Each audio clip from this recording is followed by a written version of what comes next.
Welcome to the Peel and Back postgame show brought to you by Cascade Natural Gas. Sweets fall in the series finale to the Ridgefield Raptors in the Rourke. Was another close game to close out the series, a 4-6 loss to Ridgefield.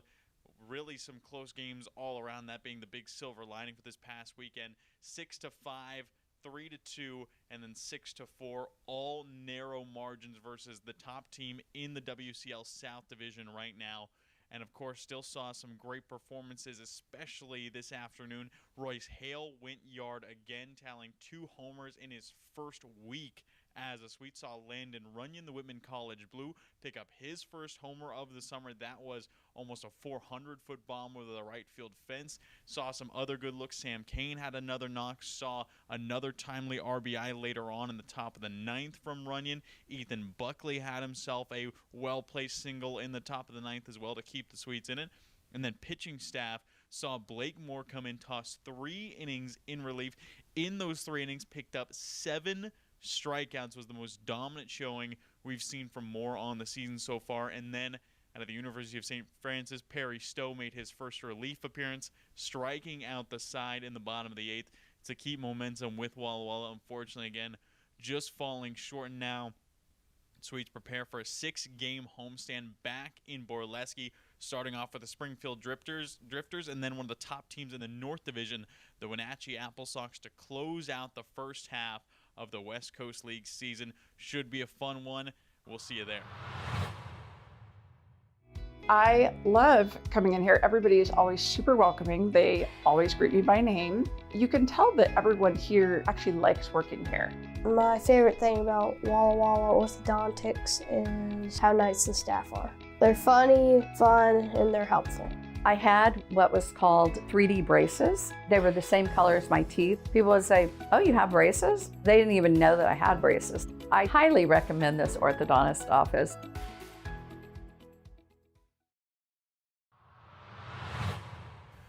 Welcome to the Peel and Back pregame show. I'm Brad Whitman alongside manager Leo Rivera. Coach, obviously not the way you wanted things to go in Ridgefield, but a ton of close games. What did you like about this group, how they compete against the divisional leaders? I think a lot of fight, right? Look at that first game. We come back, take the lead in the 9th. Obviously weren't able to hold on to it. Same thing in the second game, right? We fight back after they score. 3-2 game, another great ball game. And then on Sunday, right, fight back at the end. We have the tying run on second base. So it was a couple of heartbreakers, but I was proud of how the boys fought. Few plays away from taking all 3 of those games, to be honest. Well, now you have 6 straight games at home to close out the first half. How valuable is it to have that final stretch in front of your own fans? I think it's very valuable. Our guys are into a really, really good routine here with their early work, with the BP, with our pregame meal, and getting on the field at the same time, hearing the same pregame playlist and the same fans in the stands. So it's very beneficial being home for a week. Well, obviously you mentioned all those thin margins, all those games could have been taken. What do you kind of want to see from this team to get over that slight hump to take those 1-2 run performances? I think the defense has to improve. We made a lot of errors this week, or last week, I'm sorry. So we got after it during early work today, and then just keeping the focus and trying to get them to communicate a little bit more on those big situations. Well, in terms of pitching, you've really focused on attacking the zone. That's been one of the big things we've talked about. You want the pitchers to always attack the zone early. Now you got Curtis Ellis on the bump, currently sitting 4th in the West Coast League in strike percentage. How comfortable you feel with him on the bump today? Pretty comfortable, yeah, but like I said, we got to make plays, so we know he's going to be in the zone, so we got to be ready for every single pitch. On defense, that's the great thing about this game. When you're playing defense, you might not get a ground ball until the 9th inning with 2 outs, but if you're not ready for your 1 ground ball, you're going to look stupid. Well, now going into this game after getting swept by the Raptors, still very good series, but how do you kind of get the energy back up to get this 6-game homestand started? Yeah, I think energy is usually not something I'm too worried about just because of the group of guys we have.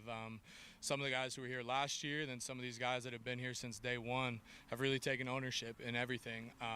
And so the energy is not something I really have to preach. If our dugout has been really, really good, selling those close calls, staying in games, and getting excited when they need to be. So I'm excited to see what happens tonight. Well, thank you, Leo. Good luck tonight. Game 1 versus the Springfield Drifters getting set to go. We'll be back with you in just a moment. It is another South Divisional clash here in Borleske Stadium as the Walla Walla Sweets return home for a 6-game homestand to finish off the first half of the 2026 West Coast League season. Thank you for joining us on the Walla Walla Sweets YouTube channel. I'm Brad Whitman, bringing you all the action. The Springfield Drifters in town for the opening 3-game set, of course, starting today. And then the Wenatchee Apple Sox, currently sitting towards the top of the North Division, will be here later on in the weekend this weekend to close off the first half of play in the WCL as tensions are high. A lot of tough races and a lot of close races at that. Walla Walla currently tied for second in the South Division alongside the Pippins of Yakima Valley. Springfield trying to drop the Sweets down and currently trying to move themselves forward as well. Currently the Drifters have yet to win a series on the season.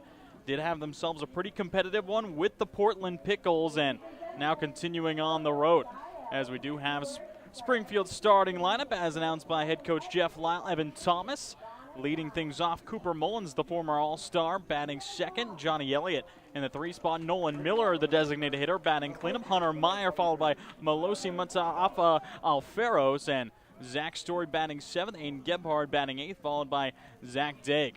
Rounding things out, heading up against the right-hander out of University of St. Francis in Curtis Ellis. And Ellis has been a dominant strike thrower all season long. We'll start Thomas off with a heater. Again, talk about Ellis throwing strikes. That just perfectly being described by the fact that he is a guy who is sitting 4th in all of the West Coast League in strike percentage, immediately gets up 0-2. As when you see Curtis throw a pitch 71% of the time so far, it has been in the zone. And up 0-2 versus the leadoff man from UC Santa Barbara. Kicks and fires the 0-2 line to the left field side, hooking foul down the line. And Thomas will have to return back to the plate. And Springfield had themselves that close matchup with the Pickles, and Walla Walla on the other hand, of course, coming off a tough road trip over in Western Washington, out in Ridgefield, versus the Raptors, who currently sit atop the South Division. Walla Walla were chasing them down in first place, but the Raptors were able to find themselves a sweep at home, and Walla Walla kept every single game close. 2 one-run games and a 2-run game. Fouled straight back by Thomas, protecting well. But talked to head coach Leo Rivera in the pregame about that series, and well, was able to talk to him about it on the bus ride back over to Walla, and just said it was a close series. All 3 games could have gone different ways, just one swing, one different play, and knows that the team is still going to be feeling good. Doesn't have to worry about the energy moving into this series to close out the first half. 1-2 pitch from Ellis is going to be a breaking ball lifted out towards deep right center field. Trailing after it is Logan Nakamura, and he'll make the catch. The Portland Pilot, in his first start in the outfield this season, makes the grab for out number 1. And that brings us to talking about the rest of the field. Ronan Schofield making his Walla Walla Sweets debut over in left, the incoming Wazoo freshman. Sam Kane out there in center. As mentioned, Nakamura getting his first look over in right field. Gaines Hawson in the hot corner. Gage Reeser sporting shortstop for the first time this season. Seeing Trevor T back in at second. Seeing Royce Hale making his first appearance in the infield over at first. Troy Osborne back behind the plate. And, of course, Curtis Ellis wheeling and dealing, immediately gets up now. Grounder right back to him. Gets it between his legs over to Hale for out number 2. Again, Ellis making it look simple so far, and talking to the manager, Leo Rivera, said the defense has to be on its toes for this start, with Ellis being a guy who throws so many strikes, know the ball is going to get put in play, and the defense has to be ready. Ellis has that 4-pitch mix: fastball, cutter, curve, and a changeup. As he kicks and deals that cutter, misses outside with it. And that fastball can get up into the high 8s to 88, 89. And again, that cutter is an interesting pitch, as puts all he can into it, and ball fouled off the front leg of Elliott. He'll settle into a 1-1 count.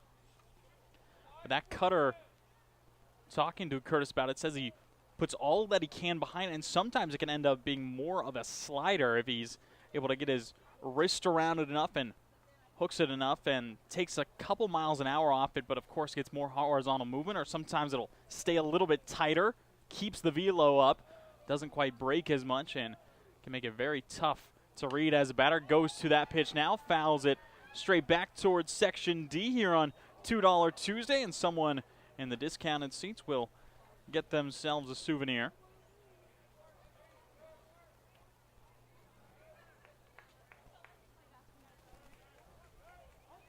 As again, the catcher and Johnny Elliott out of Tulane. Trying to battle versus Ellis. Up 1-2. It's going to be a sharp grounder. Reeser stopping it on the ground. The toss across is made in time. Gage Reeser, his first play at shortstop of the year, is an absolute beauty to close out the 1-2-3 first inning. That sends us right along to the bottom half. Whatever your printing needs, Abbott's Printing does it all. Signs and banners, rich, full-colored, high-quality commercial and digital printing, direct mailings, full-color business cards, and postcards. If you want a printing job done right, then Abbott's Printing is the place to be. Abbott's Printing provides award-winning quality and outstanding customer service. Visit abbottsprinting.com to view their selection or call 453-8202. That's 453-8202. Abbott's Printing, where the excellence is on paper. Holiday Inn Express Walla Walla is proud to be the official hotel of the Walla Walla Suite. Our guests are sure to get a great night's sleep in one of our recently remodeled rooms, and our 24-hour pool and spa are perfect for round-the-clock relaxation. Each night at Holiday Inn Express Walla Walla is followed by a complimentary breakfast included with every stay. At Holiday Inn Express Walla Walla, you can catch some Z's while the suites catch some W's. Wins, that is.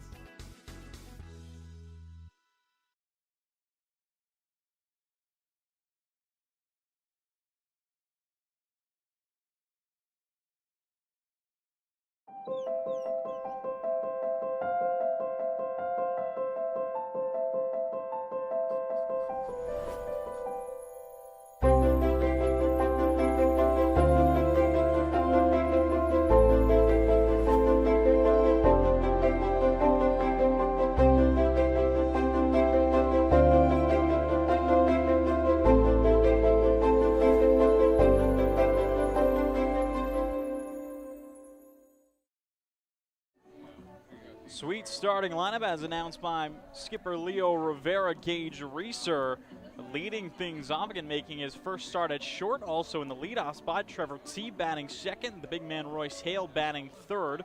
Troy Osborne batting cleanup today. The Sweets home run leader Sam Kane batting fifth. Landon Young re-entering the lineup after an injury last week. Designated hitter Ronan Schofield batting seventh. Gaines Hawson batting eighth, and Logan Nakamura rounding things out, batting ninth, and going head-to-head with the lefty in Colton Perez, making another showing on the season. Perez out of Vanguard University, now in the transfer portal, but is currently leading Drifters starters in ERA, 1.8 across his time so far. Misses upstairs on the first pitch to Gage. And Reeser been already a great addition to the lineup. And Reeser out of Lacey, Washington, recently committed to Washington State after spending his previous 2 years at Yakima Valley College with the Yaks, and takes one up and in. Count goes 2-1. But had himself a solid opening showing, made his debut back on Friday night in Ridgefield versus the Raptors, and ended up going 1 for 2, 2 RBIs, 2 hit by pitches, getting on base 3 times in his debut. End of the series, batting 2 for 10 with those 2 ribbies and 2 hit by pitches. Got on base quite a few times, and that second hit he found was on Saturday night. It was a good double versus the Raptors over at the Rourke. Now he's going to lace one towards left field into the corner. It just trickles foul as Reeser just a little bit out in front of it.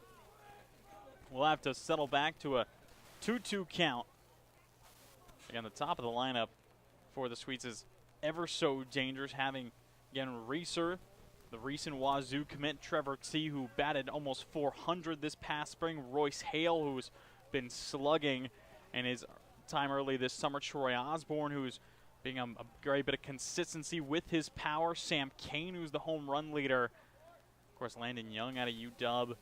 Just so many names to talk about. 2-2 pitch on its way, and the breaking ball is going to get Reeser. That's his third hit by pitch in just 4 games. But willing to wear it, steps on to first, and Sweets will have an easy man on as Trevor T. steps aboard. And seeing Trev back in the lineup, as didn't see him for a little while.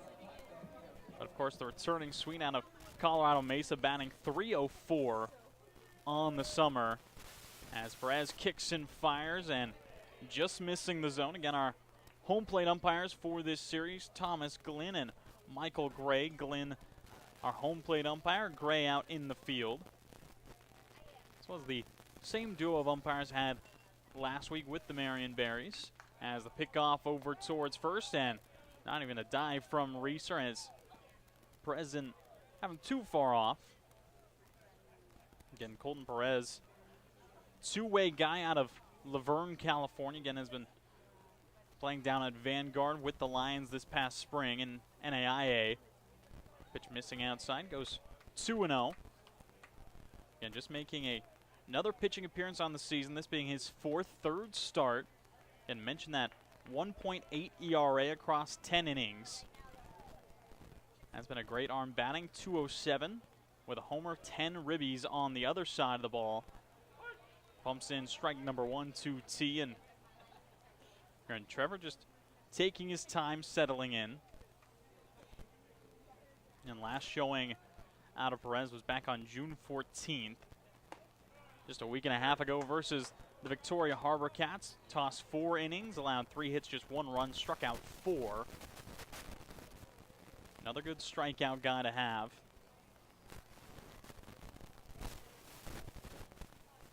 Two-two pitch on its way, breaking ball. T pops it up back towards shallow left field, and the catch will be made by Mataafa Alferos for out number 1.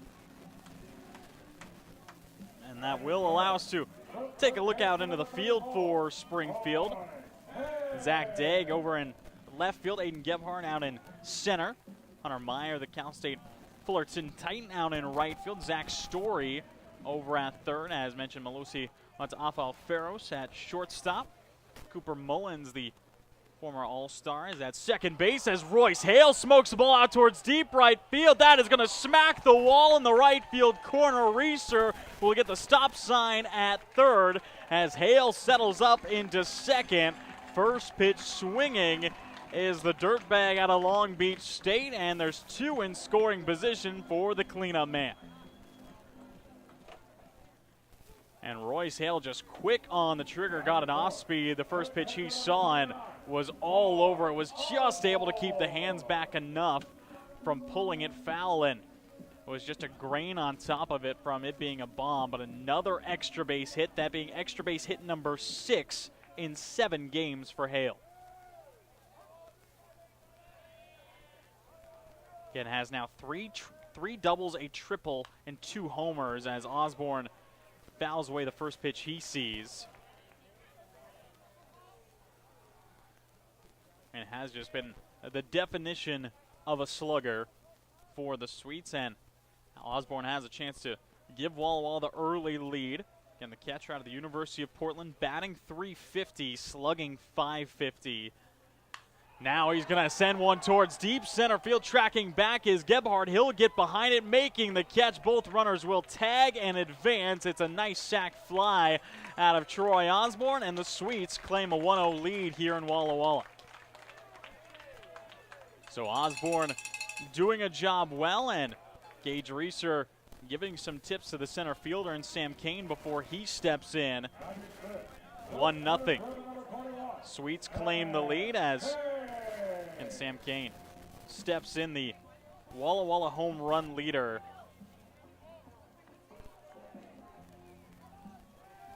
he has been connecting very well in his last few times and has 3 bombs since June 12th, including back-to-back games here at home. Now, first pitch will just miss up. Count will go 1-0.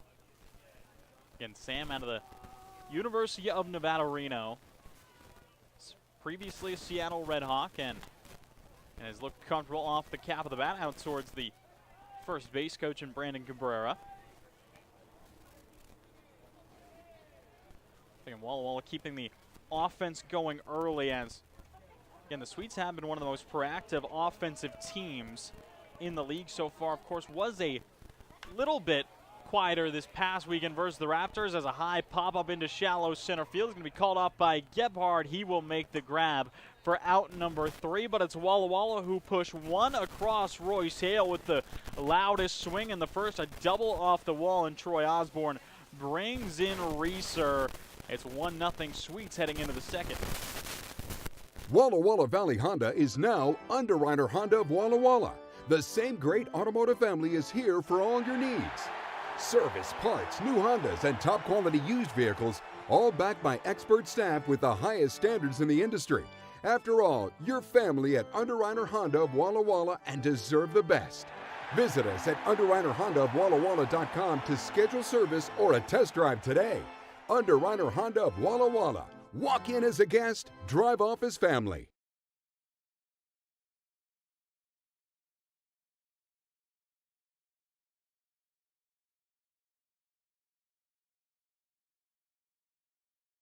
Hey, your homework done? Yep.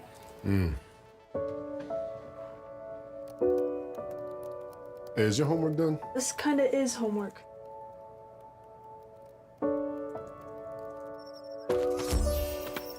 So, what do you think? I'm so proud of you. Can I play some more? Is all your work done? Washington's Lottery is a proud partner in the goal to promote college and career training. Each time you play, you're helping students statewide.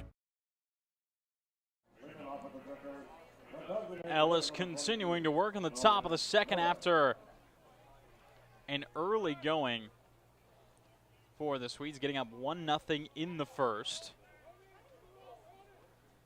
And Walla Walla's offense has been explosive. The defense looking to close it down back on the other side. Curtis Ellis has been doing a great job of that. Again, a 1-0 record, 4.5 ERA. And his early starts, and first pitch to the cleanup man, going to get fouled away. Again, that's Nolan Miller out of the University of Portland. Has a couple teammates, including one sitting behind the plate in Osborne, and no doubt going to be a little bit of chipper from Troy. As the kick and deal on its way to Miller just misses the low and away corner. So the count evens up at 1s. Miller batting .240 this season.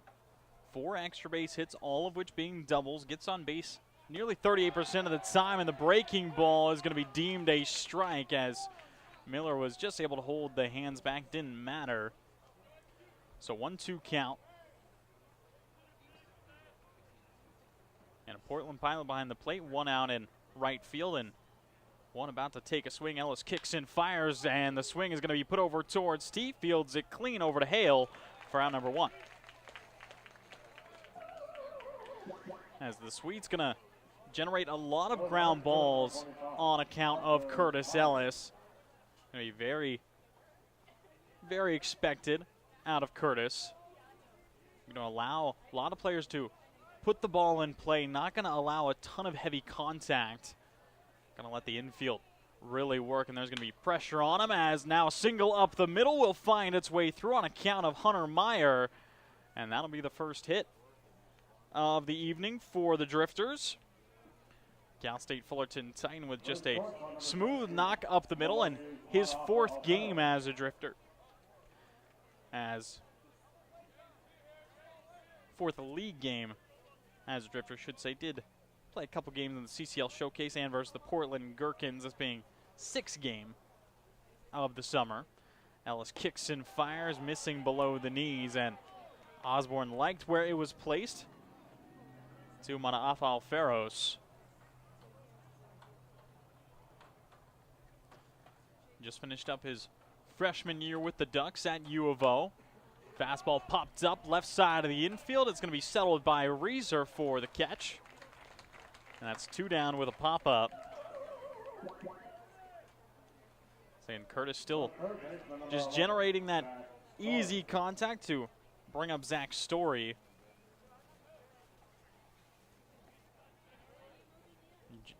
Now in his junior year, just finished up sophomore season at UC Davis. Third baseman trying to extend the top half of this inning. First pitch is going to be fouled away as Ellis just sitting easy with that heater. It's going to locate it a lot to the away side of a bat, and is a lot of lefties in the lineup for the Drifters. 5 of the 9 swing left. Bunt shown momentarily pulled back as, and Story maybe just trying to force the miss. Sends at 6'1", 190.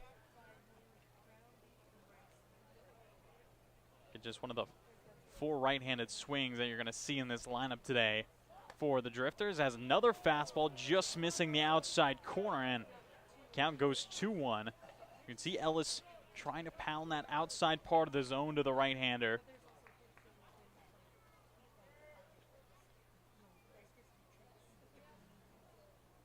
Kicks and deals now, misses the heater upstairs, and from the foul tip, the count goes 3-1. And Ellis out of Bluffton, Indiana, and goes to school at the University of St. Francis in Indiana. This being his 4th start of the season. Spun 16 innings so far, 17 strikeouts in that time. 3-1 pitch on its way, and again just misses. As again, after the first pitch foul tip, 4 straight balls, and that'll put 2 aboard for Springfield. And Aiden Gebhard will step in. He just finished up his academic senior year at Northwest Nazarene with the Nighthawks. So steps in the box, 2 on, 2 outs. Here in the second, trailing by 1, Curtis Ellis trying to strand those runners as another miss. Leading towards the glove side.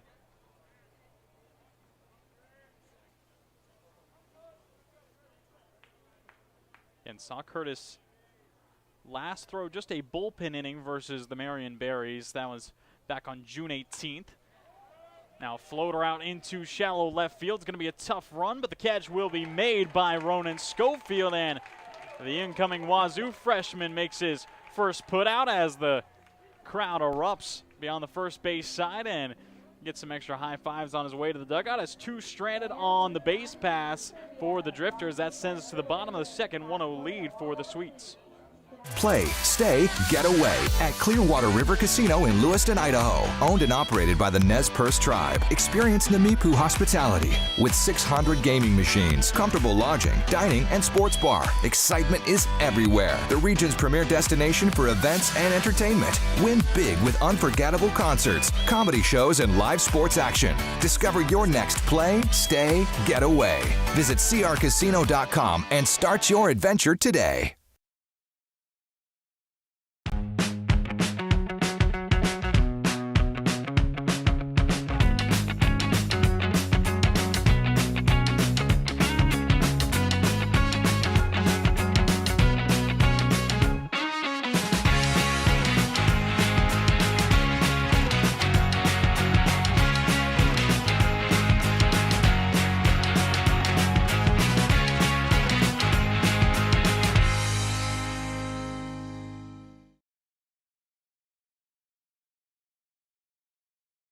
It's time to play ball with Underwriter Honda of Walla Walla, where you're more than a guest, you are part of the family.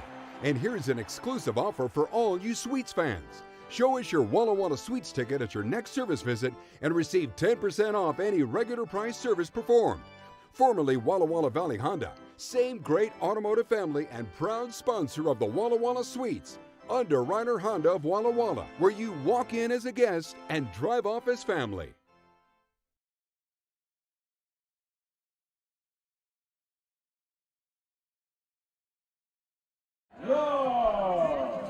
So Landon Young making his return will lead things off for the Sweets here in the bottom of the second with a 1-0 lead intact. Again, Young just getting his 7th game of the season, as, again, if you miss it, had to exit a game back on June 7th back versus Bend, as ended up getting hit in the face with a pitch and luckily is okay. Of course, just had to take himself a couple weeks to heal and recover, and now back with Walla Walla. And the infielder out of the University of Washington just finished up his freshman year there.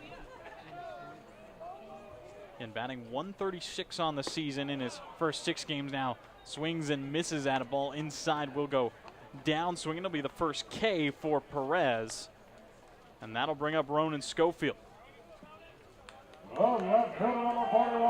And Ronan Schofield making his baseball debut. We're at the Walla Walla Sweets.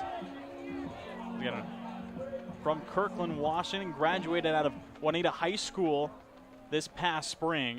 Now getting his first taste of college level competition. But a two-way guy at Juanita High School, outfielder and a left-handed pitcher.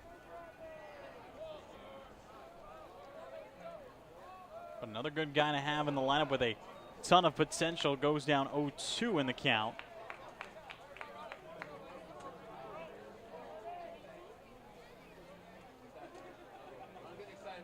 And pretty quick.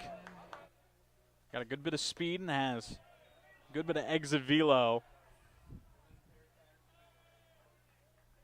And has a good bit of carry to the pull side.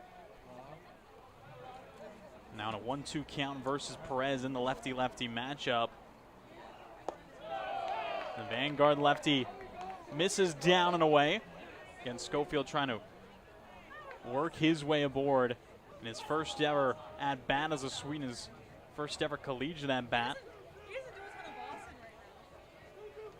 Crowds the plate a little bit, kick and deal is going to be an off-speed, fended off well by Ronan.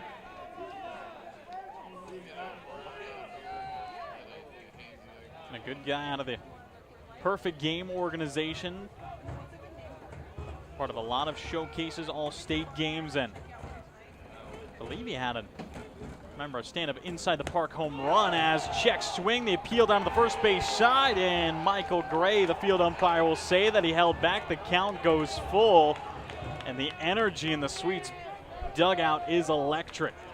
Want to see Schofield on base, another young guy to have in the dugout. The count is full, and his first ever plate appearance. Perez kicks and fires to Schofield and goes down swinging as cut at the heater upstairs. And it'll be back-to-back Ks for Colton Perez to bring up the Cumberland infielder and Gaines Hawson.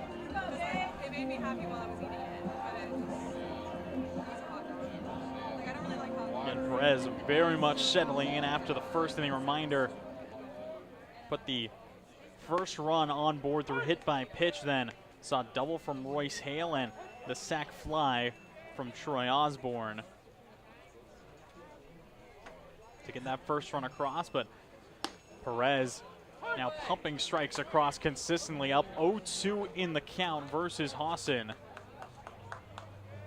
And Gaines out of Murfreesboro, Tennessee, trying to protect now in the 0-2 count. Kick and deal. He's going to be doing more than that. Sends it towards the left field side. Just drops foul. Two hopping into the wall down by the corner. Again, Gaines has become a constant part of the lineup this summer for the Sweets. This being game number 19 for him. Again, has only missed 3 so far on the summer. Batting .194. Does have a homer. That one home run was back in the Canadian road trip versus the Kelowna Falcons, as knocked in 9 runs. As the 0-2 missing outside from Perez, a good frame attempt out of Elliott behind the plate. And Johnny Elliott, the Tulane catcher, as the back end of that battery. Austin went 1 for 6 in the last series versus Ridgefield, as the heater misses up and away from Perez.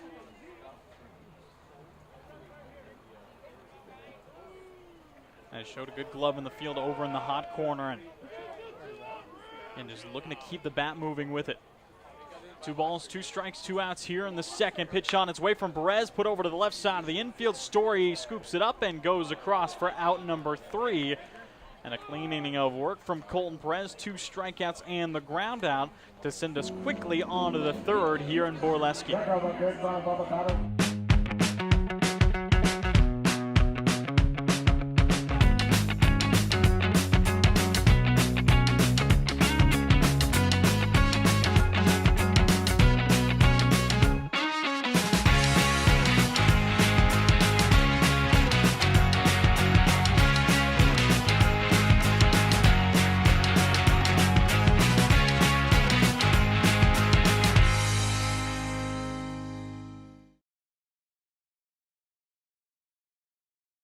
It's time to play ball with Underwriter Honda of Walla Walla, where you're more than a guest, you are part of the family.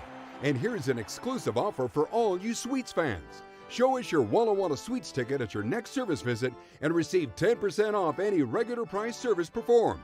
Formerly Walla Walla Valley Honda, same great automotive family and proud sponsor of the Walla Walla Sweets. Underwriter Honda of Walla Walla, where you walk in as a guest and drive off as family.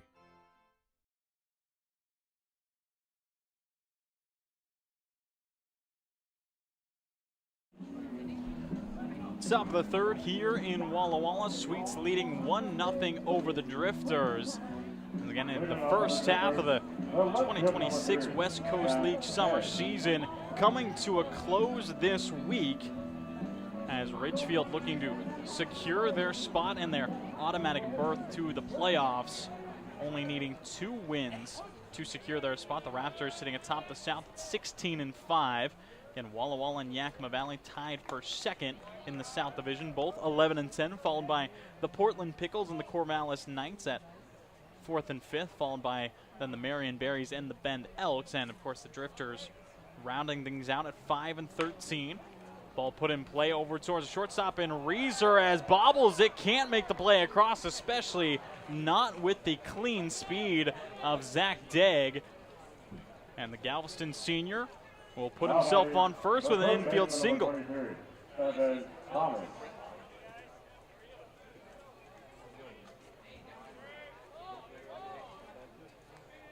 So that will just be the second knock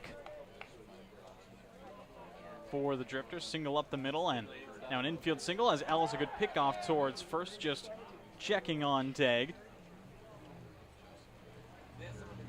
Not trying to allow him to go much of anywhere. Degg does have just 1 stolen base on the season, but again has only played in 3 games so far, as that sample size pretty low.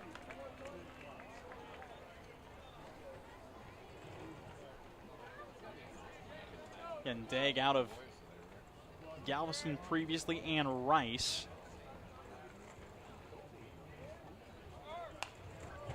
The runner was in motion. It's going to be turned foul by Thomas.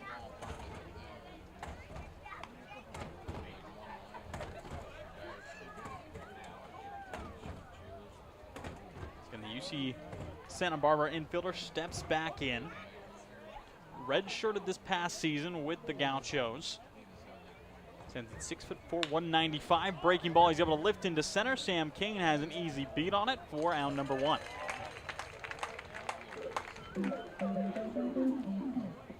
And Degg, only 1 stolen base in his first 3 games, did have 9 this past spring at Rice.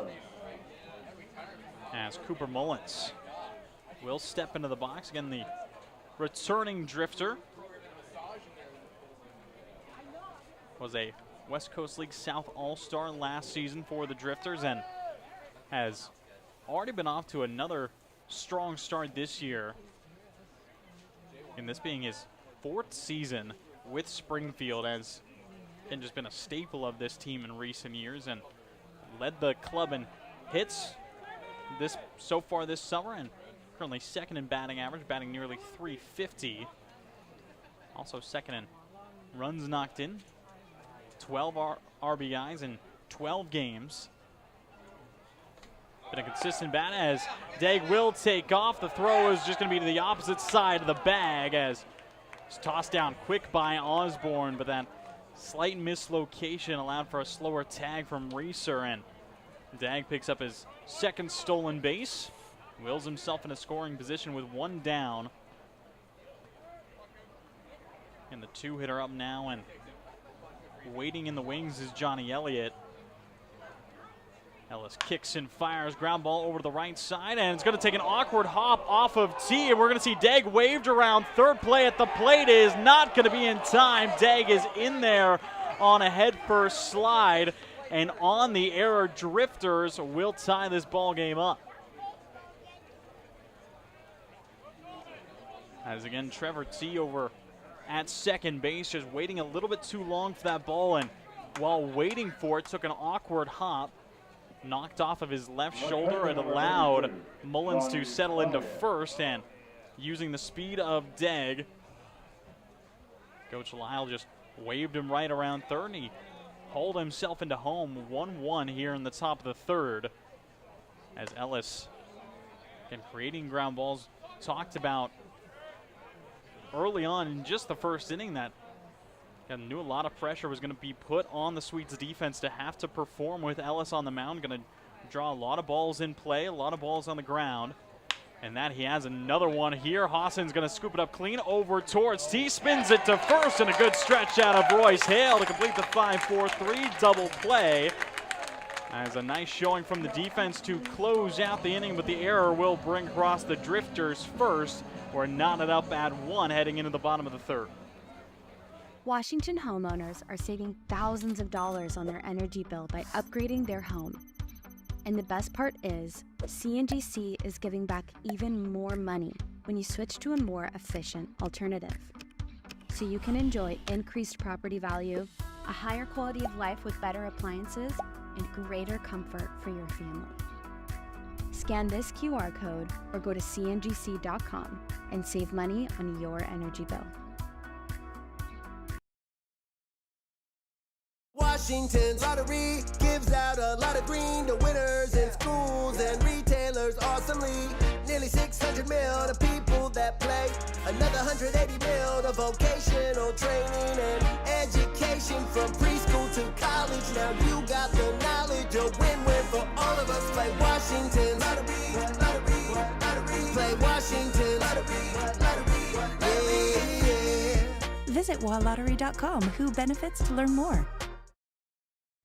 I love coming in here. Everybody is always super welcoming. They always greet me by name.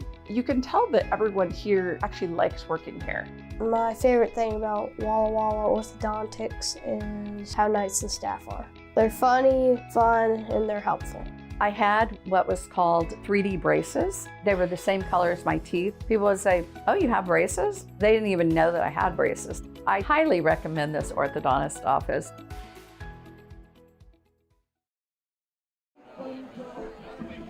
The Swedes trying to respond here in the bottom of the third after Springfield were able to tally their first run on kind of an infield single from Zach Dag, and then willed himself over for a stolen base, then scored on an error, as now Logan Nakamura, the Swedes right fielder, will lead things off, taking strike one from Colton Perez, who got a 1-2-3 inning.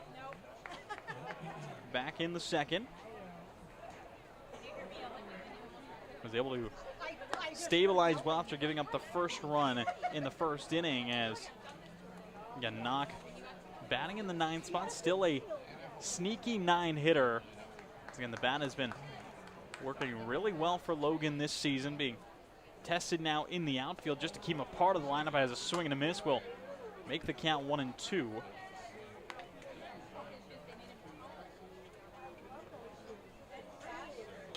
And swing at that off speed early and often, but Knock, another Portland pilot in the lineup, batting .326 in his 14 games.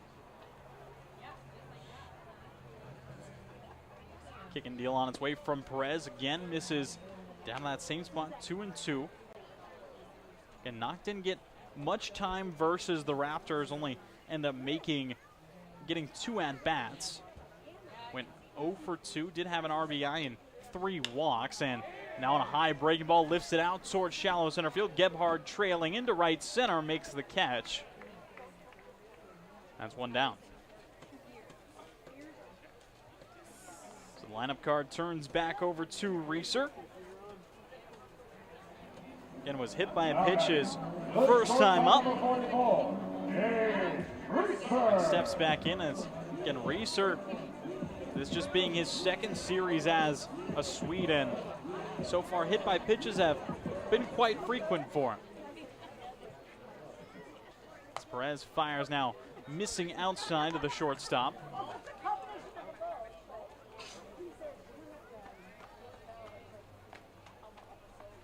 And cool to see another Washington State commit joining the roster, as and Reeser, a native of Lacey, Washington, did very well with the Yaks this past spring and really for his whole season there.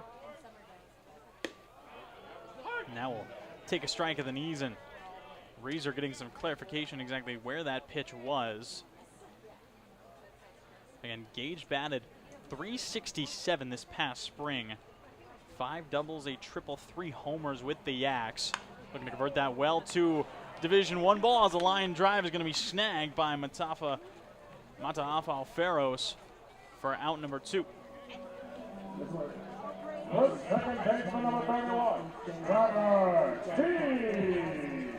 Again, moving swiftly along here in this evening's game, and it is a hot one here in Borleske. It's currently 84, but very muggy out as you can see clouds roping all around the horizon. Just slight breeze blowing through, but again, it was a high of 92 here today in Walla Walla. Expected to be still 90 tomorrow for game 2 of the series. And then this weekend, it's going to be much different, dropping down. It won't get over 70, and chances of rain here in Borleske as in the Sweets slated to take on the Wenatchee Apple Sox. That'll be another interesting matchup, as we did talk about the North Divisional standings, with Ridgefield leading the way, Walla Walla in second, Springfield rounding out the bottom of the South. But in the North, it is a much tighter race for first, as again, Ridgefield, if they get 2 more wins this week, they automatically clinch a playoff spot in the first half victory.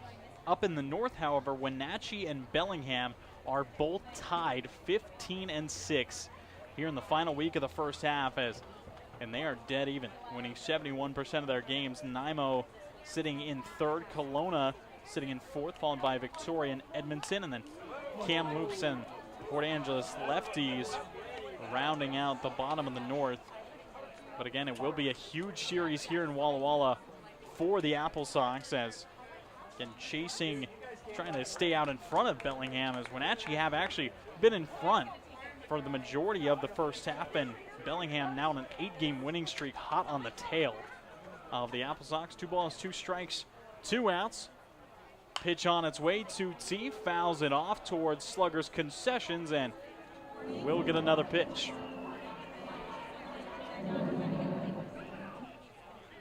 Again, T popped up to the shortstop, and Mataafa Alferos his first time up.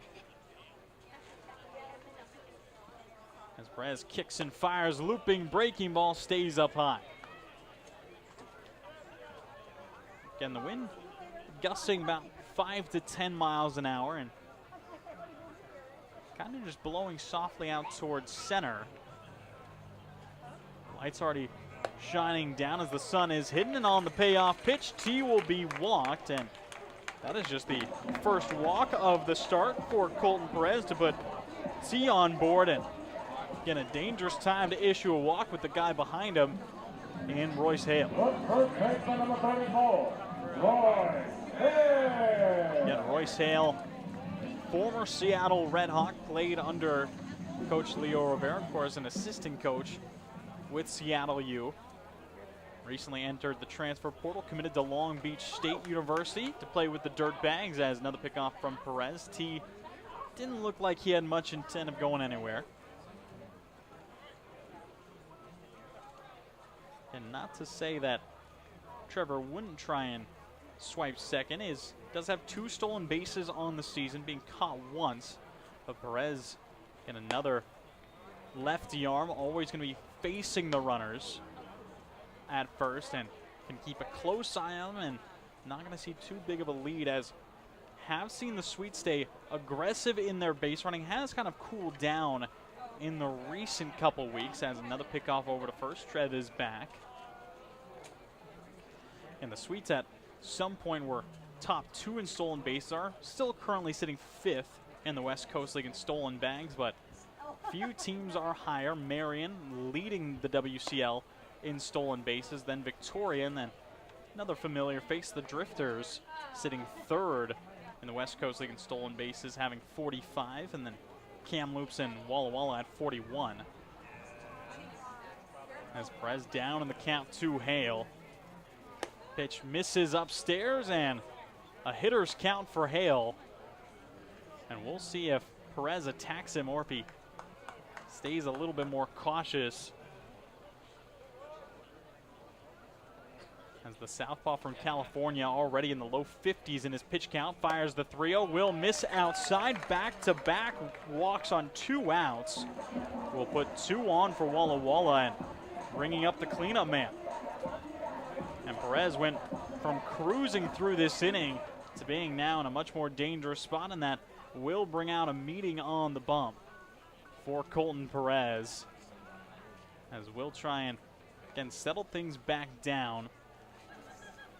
I mentioned this is his 3rd start of the season. Have seen him look good in his time. Again, 1.80 ERA, leading Springfield starters in ERA. Usually doesn't go all too long in his showings, as has never gone more than 4 innings.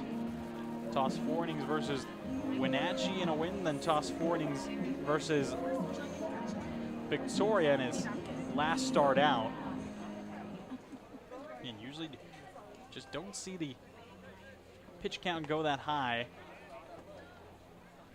66 pitches in his last start, and then 61 in the 4 innings showing before that. And now scoring up against Troy Osborne, he's already at 53. So likely if we do see him return for the 4th, might have very much a tight leash. And Osborne a sac fly out to center to score the Sweets' first run, and his first time up. Now 2 aboard with 2 outs, looking to clutch up as the bender misses down in the dirt. Another good stop out of Johnny Elliott. Has that 6'4", 220-pound frame behind the plate. Can stay agile. Again, just finished up his sophomore year at Tulane. Fastball missing outside, and an early hitter's count. And T was able to really will himself the walk. It, of course, came to Hale a bit easier on 4 straight pitches. Now Osborne up 2-0. Perez struggling to locate, kicks and fires the 2-0, and Osborne lets it fly into deep left center field, tracking back to the wall. The catch is made on the run by Aiden Gebhardt, hauls it in about a step shy of the warning track and takes away multiple runs and extra bases for Troy Osborne and the Sweets. A great catch made by the Drifter center fielder to send us on into the 4th, still knotted up 1-1.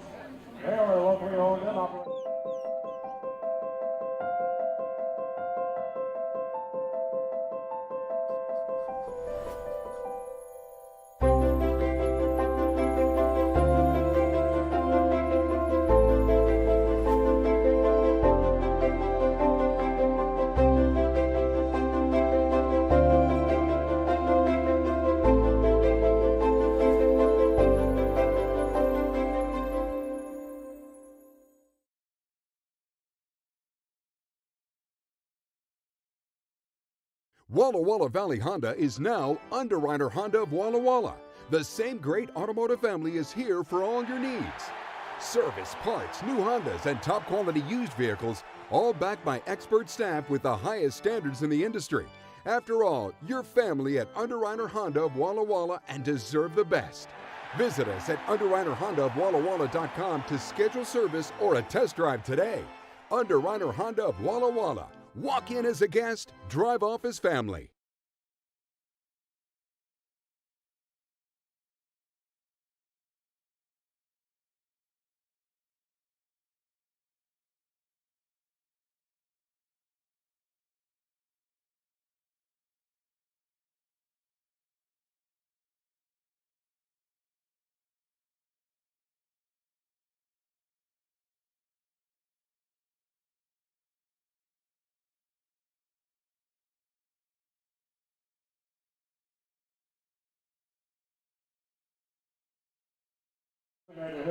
Fourth inning here in Borleske, still knotted 1-1 between the Sweets and the Drifters, as an early pitching duel may be emerging between Curtis Ellis and Colton Perez, as righty versus lefty. Speaking of, another lefty bat steps in for the Drifters.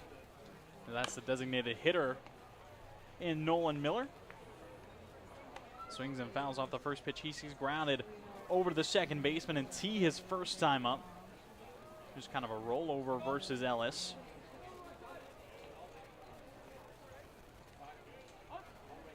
And still expecting Miller to be dangerous bat. And swinging 240 on the summer so far, but has gotten himself a lot of at-bats and has willed himself on a lot through walks. And batting 240, slugging 320, but on base percentage nearly sitting at 380.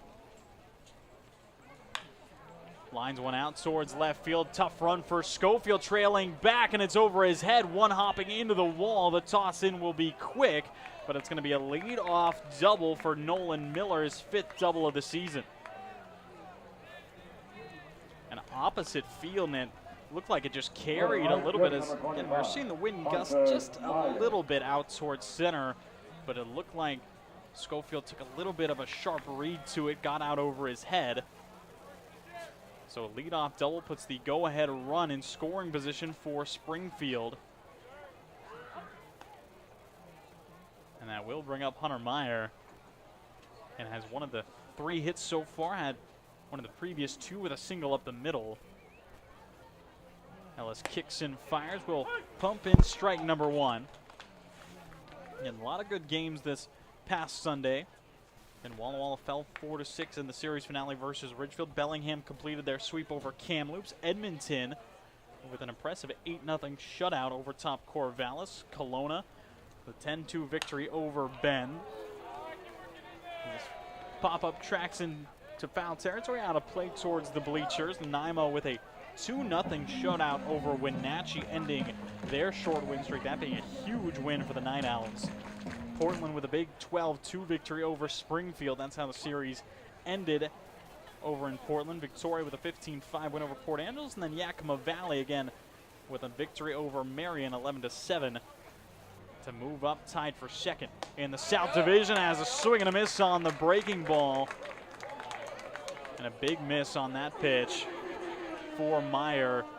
That just being the first strikeout picked up by Curtis Ellis. Again, has generated a ton of groundouts, that being the first K we've seen from him, to bring up Mataafa Alferos.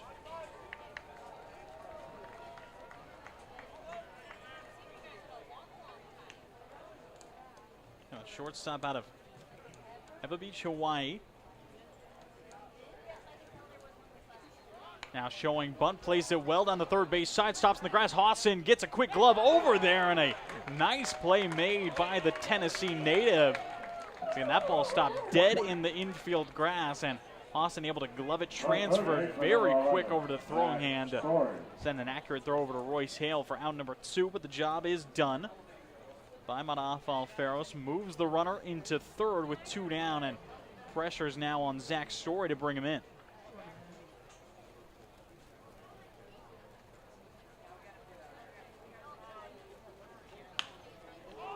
And ball going to be put out towards center. Sam Kane drifting easily to his left for out number 3. Stranding the go-ahead run just 90 feet away, sending us to the bottom of the 4th. Still tied 1-1 here in Walla Walla. The Sweets looking to retake control.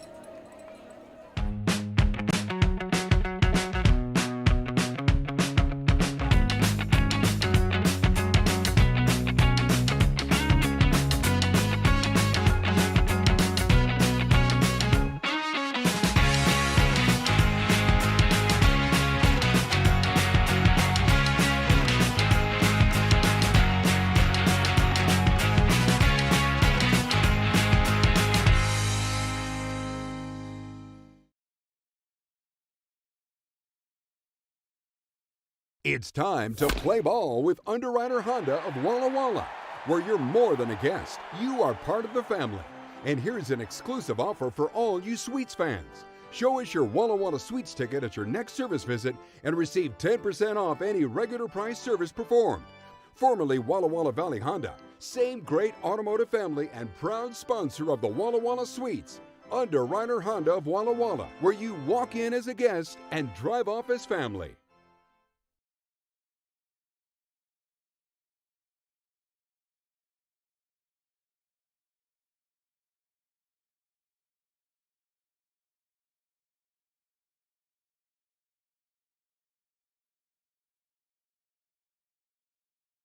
Washington homeowners are saving thousands of dollars on their energy bill by upgrading their home. And the best part is, CNGC is giving back even more money when you switch to a more efficient alternative. So you can enjoy increased property value, a higher quality of life with better appliances, and greater comfort for your family. Scan this QR code or go to cngc.com and save money on your energy bill.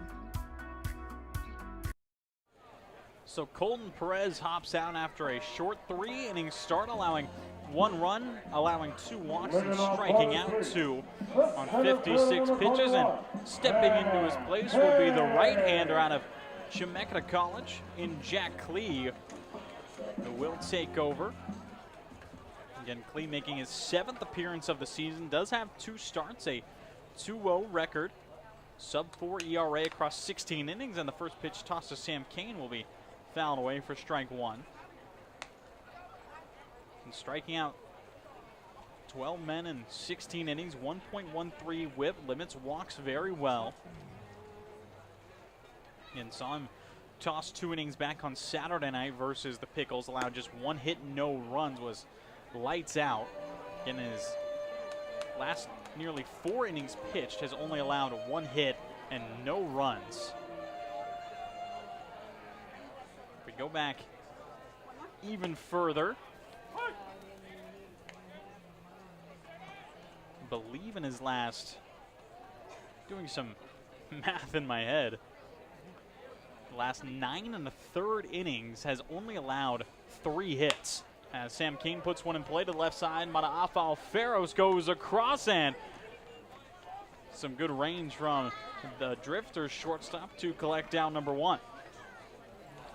The defenses have looked clean, especially the left sides. Looked very clean to open things up as Landon Young steps back in and struck out his first time up versus the southpaw in Perez. Now getting his first look versus the right-hander. And Klee has been very solid across his young career.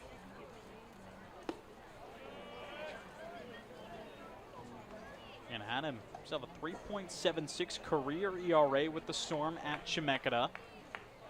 Was a lights-out reliever back in his freshman year with a 3.14 ERA. Was moved into more of a starting role, 10 starts on 12 appearances this past spring. Had a 4.33 ERA as the slider tracks outside. So 2-0 count to Young.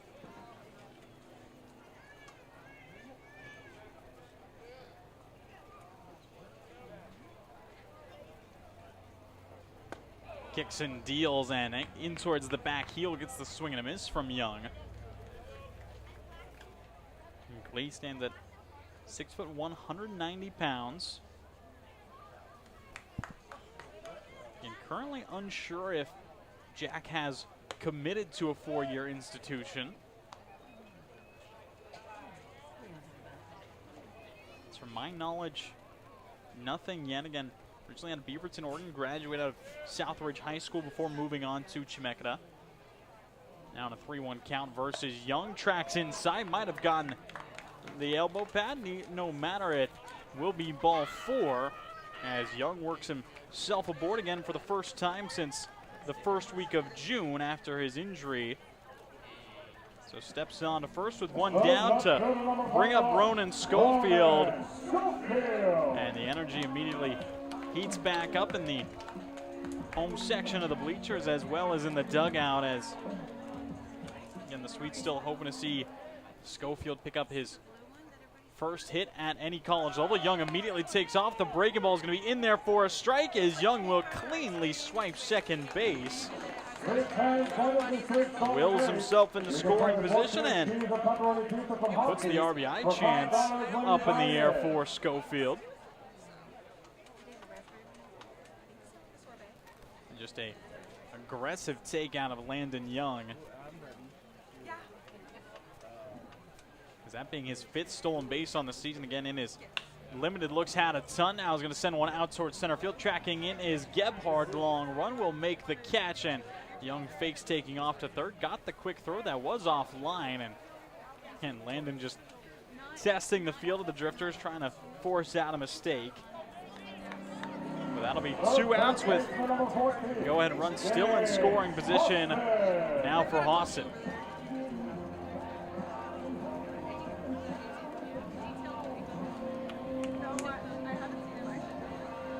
The Sweets hitting has been interesting over the last couple weeks as, at one point, Sweets were leading the West Coast League in batting average, have since dropped a little bit further in those standings, but in turn, we've seen more power being delivered by Walla Walla. Again, we're batting over 300 just a couple weeks ago, now batting about 260 as a team, but in the last 10 games, the Sweets have gone yard 9 times. So although we've seen the average drop a little bit, the slugging has for sure picked up.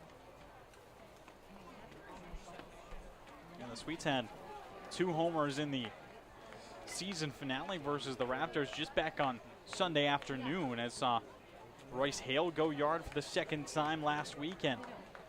Of course, saw Landon Runyon, the Whitman College Blue, have his first homer of the summer.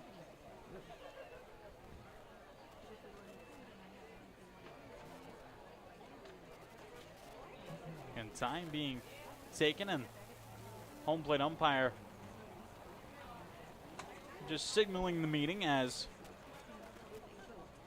and Johnny Elliott want to take a moment to talk to the righty, as again Young leading off of second with 2 down. Austin trying to deliver the go-ahead run, will take ball 1, and a good take low and in. Saw the hands start to drift. Gaines kept him back.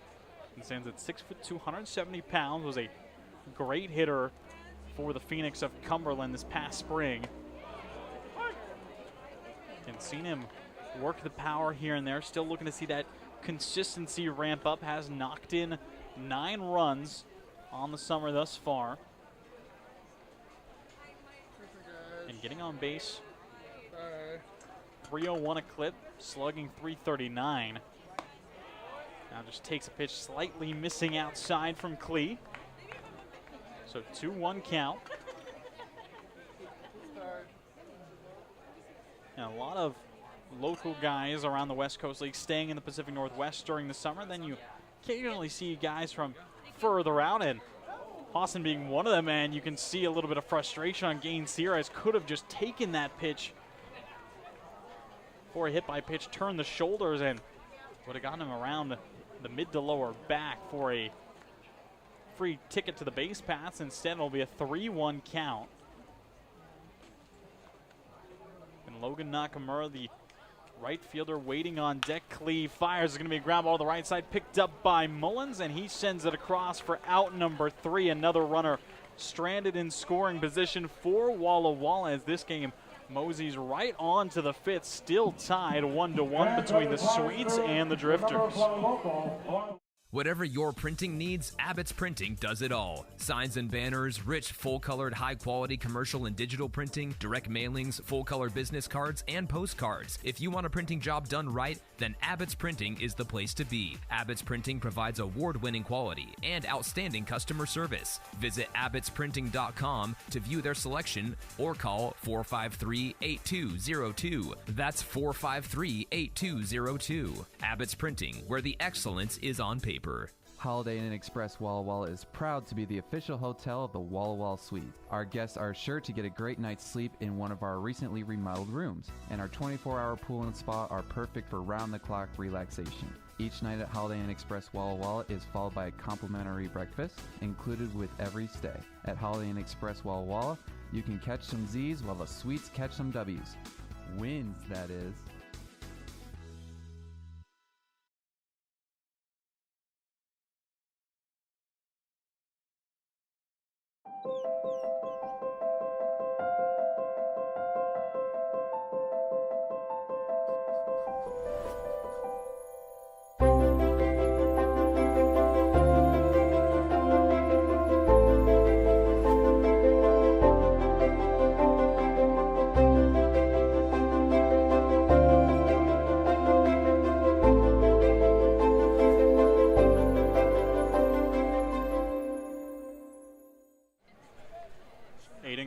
Leading things off on the top of the fifth for Springfield. First pitch, swinging line drive, and a great one-hop scoop out of T to get it over to first. And Trevor T showing the leather over at second for one pitch, one out here in the fifth. So that will again bring up Zach Degg. Number 3, Zach Degg. Again, Degg, the one run to come across so far for Springfield. Just had an infield single, stolen base, then scored on an infield error. Once again, we're talking about his speed his first time up, and has really shown that that is the big threat to try and hold him down again. Degg did have himself a great junior year at Rice with the Owls. Batted .360 with 9 stolen bases, just a couple doubles, 11 ribbies, but was great at getting on base. 75 at bats, now sends one out towards right center. It's going to be Kane who takes it to the glove side for the second out. So again, Curtis Ellis continuing to try and cruise his way through. As Ellis is sitting only at 46 pitches so far and could try and stay under 50 through 5 innings would be a great rate. As bunt being shown, and Evan Thomas pulls it back, but it's going to be a called strike. Thomas Glenn is, and Thomas 0 for 2, back-to-back flyouts, 1 to right, 1 to center. Maybe just looking to stay on top of the ball a little bit more. No, it's going to be another pop-up into foul territory. Hostin rushing after it towards the dugout, settles under it. He's there. 3 up, 3 down on account of Curtis Ellis, and what an efficient inning. Out of Ellis, just 6 pitches to get through 3 outs, and he stays under 50 through 5. Walla Walla Valley Honda is now Underwriter Honda of Walla Walla. The same great automotive family is here for all your needs. Service, parts, new Hondas, and top quality used vehicles, all backed by expert staff with the highest standards in the industry. After all, you're family at Underwriter Honda of Walla Walla and deserve the best. Visit us at UnderwriterHondaofWallaWalla.com to schedule service or a test drive today. Underwriter Honda of Walla Walla. Walk in as a guest, drive off as family.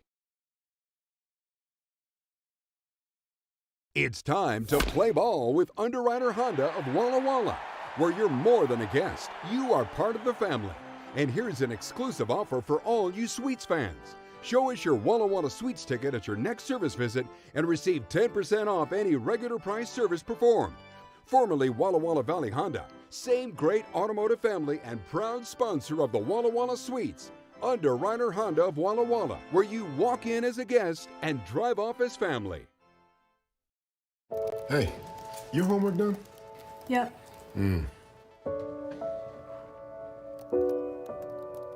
Hey, is your homework done? This kind of is homework.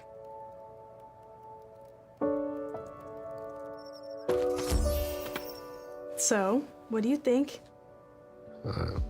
I'm so proud of you. Can I play some more? Is all your work done? Washington's Lottery is a proud partner in the goal to promote college and career training. Each time you play, you're helping students statewide. 1-1 in the South Divisional clash between the Sweets and the Drifters. Walla Walla trying to break out in front as it'll be 9-1-2 in the order. Logan Nakamura leading things off versus Jack Klee. As Klee continues to work in his second inning of relief, misses the heater up and away to knock. Again, Klee started the season with 2 starts back-to-back versus Bend and Yakima Valley in the opening 2 series for the Drifters. And since then has made 4 relief appearances, in which he has really been working.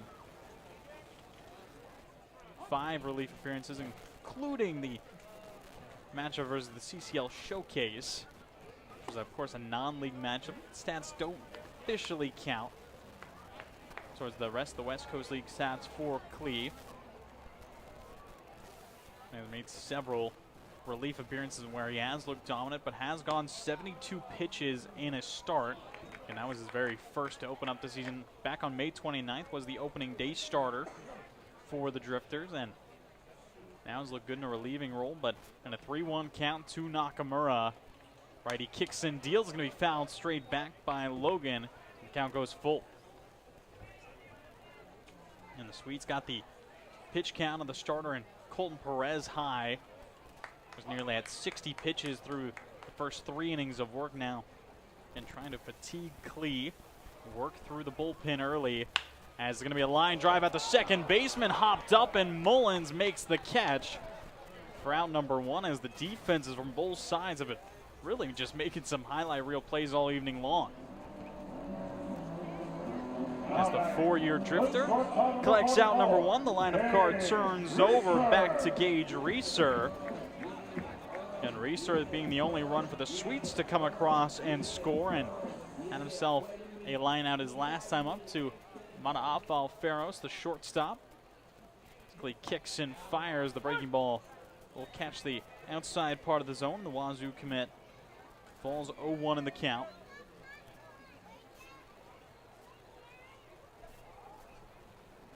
And this being the first look for Reeser against someone other than Perez. And hit by pitch and lined out versus the southpaw from the Drifters. Now, his first look versus Klee. 1 ball, 1 strike. 1 out in a 1-1 game. Klee fires outside corner. Another line drive, and it's going to be picked up off the hop by Thomas. He'll step on the bag for out number 2.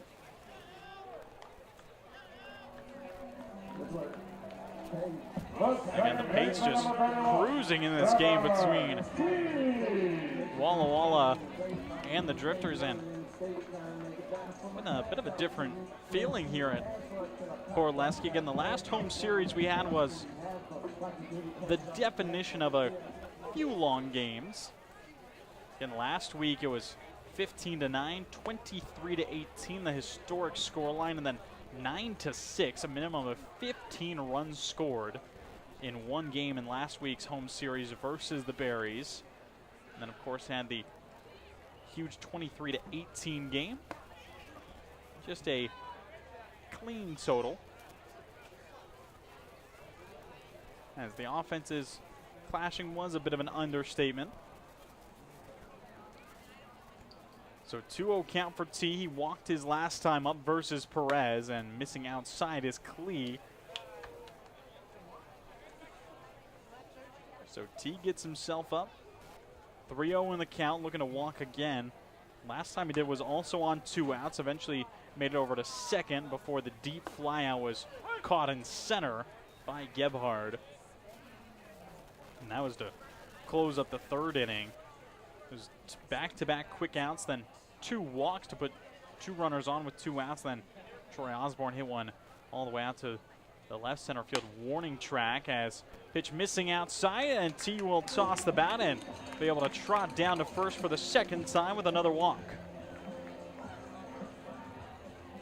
That being the first walk administered, second walk administered by Klee, first walk of the inning. After the line out and unassisted ground out, that brings up Hale.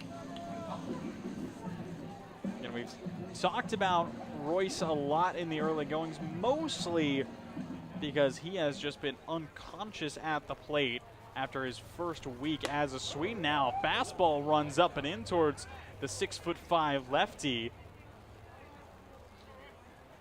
Hale will settle right back in again, 1 for 1 with a double off the right field wall and a walk. Originally out of Marysville, Washington. Big leg kick fouls it off, and Looked like that caught a piece of Elliott. Seems to be all right.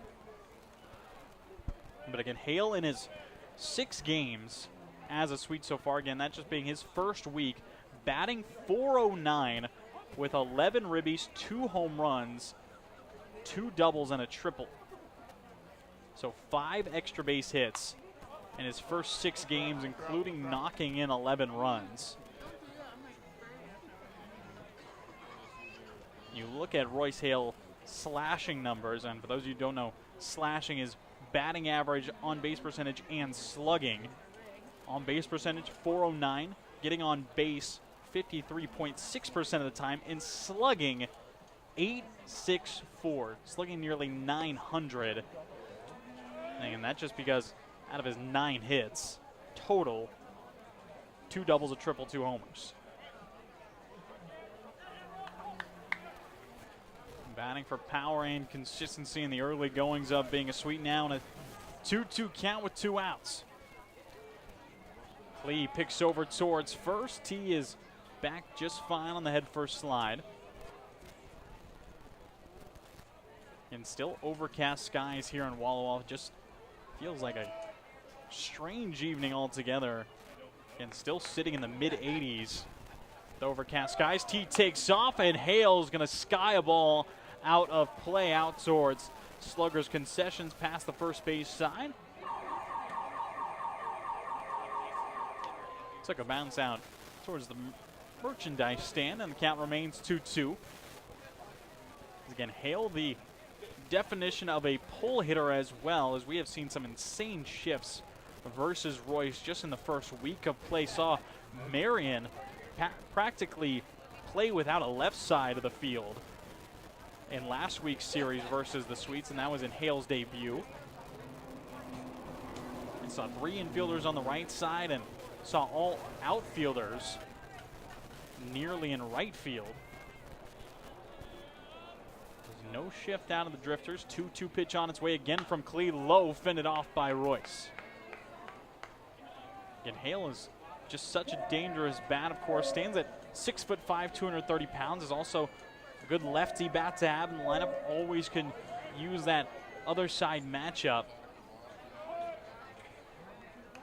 Big pull hitter, but you can tell by the quickness in the hands, can generate a lot of power with that big leg kick, but can also just fend off pitches as a runner takes off again. And see, it's going to be fouled back and out of play again. And towards the booth and out towards the food trucks. As Hale really making Klee work through this plate appearance. As expected, not going to make it easy. And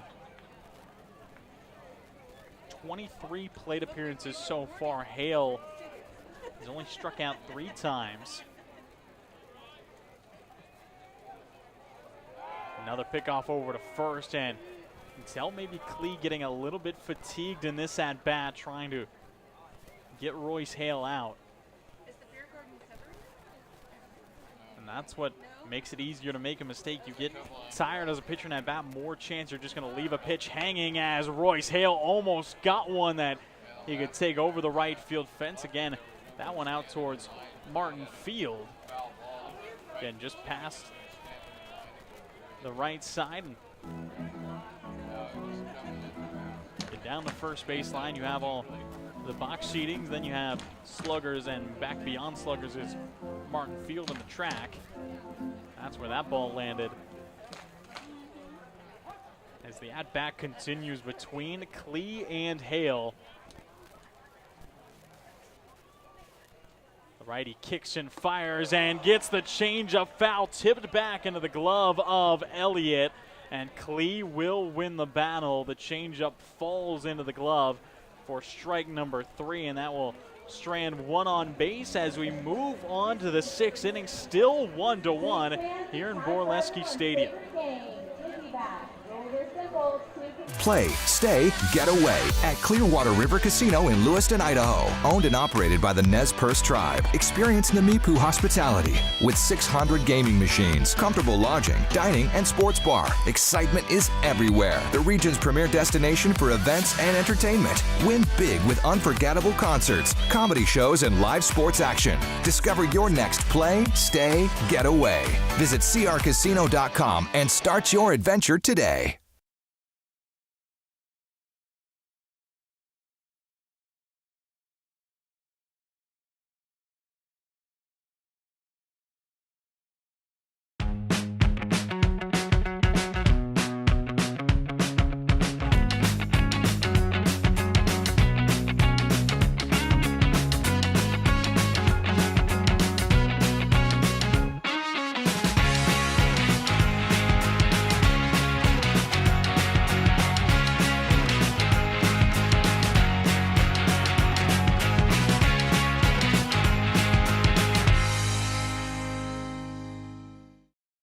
It's time to play ball with Underwriter Honda of Walla Walla, where you're more than a guest, you are part of the family.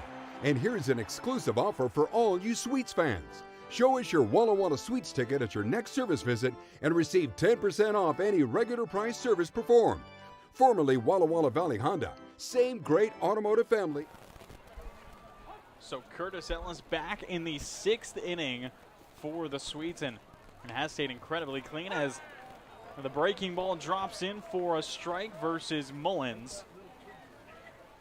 And Cooper Mullins, the Michigan Wolverine, 0 for 2.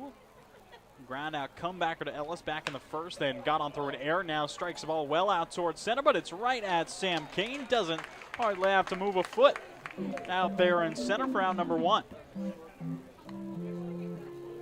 But a good strike from Mullins, just right at the center fielder, as that will bring up Elliott.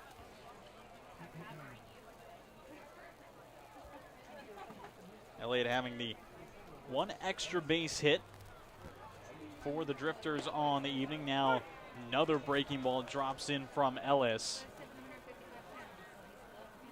I mentioned Curtis's arsenal early on: fastball, cutter, curve, and the change, and you're seeing him really go to that curveball now and drops it below the knees for strike 2. That's looking dangerous, just seeming to get better and better as he just passes 50 pitches. 0-2 delivery is going to be the cutter line, drive straight at Reeser. He makes the catch. So 2 up, 2 down. To quickly bring up the cleanup man, and Miller is the one who has the 1 lone extra base hit for the Drifters, as Elliott was 0 for 2. Miller had the double out to left his last time up. It was just that opposite field double, just carried over the head of Schofield, the left fielder, as now you see Ellis work the glove side inside towards the lefty bat.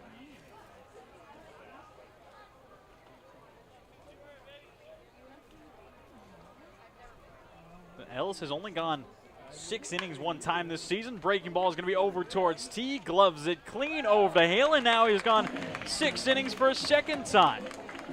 Last time Ellis went 6 innings, it took 86 pitches, and now it takes him under 55.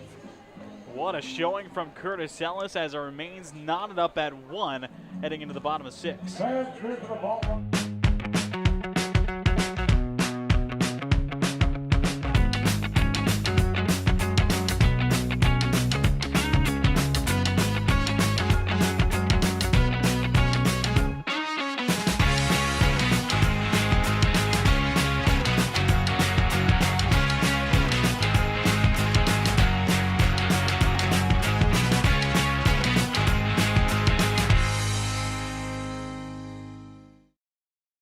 It's time to play ball with Underwriter Honda of Walla Walla, where you're more than a guest, you are part of the family.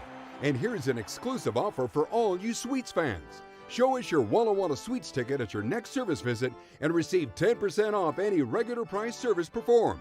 Formerly Walla Walla Valley Honda, Same great automotive family and proud sponsor of the Walla Walla Suites. Underwriter Honda of Walla Walla, where you walk in as a guest and drive off as family. Washington's lottery gives out a lot of green to winners in schools and retailers awesomely. Nearly 600 mil to people that play. Another 180 mil to vocational training and education from preschool to college. Now you got the knowledge, a win-win for all of us. Play Washington's lottery, lottery, lottery. Play Washington's lottery, yeah. Visit Walla. The pitching battle continues here in Walla Walla, 1-1 between the Sweets and the Drifters. As the cleanup man for Walla Walla, and Troy Osborne will lead things off. And we've seen the combined effort between Colton Perez and Jack Klee off the bump for Springfield get through 5 innings and not allowing a hit in the last 4. Then on the other side, Curtis Ellis has been doing it all by his lonesome, has allowed 3 hits. But nothing in the last 2 innings, and he has just been looking better and better as his start has gone on. Kick and deal on its way. Will cruise in for a strike versus Osborne.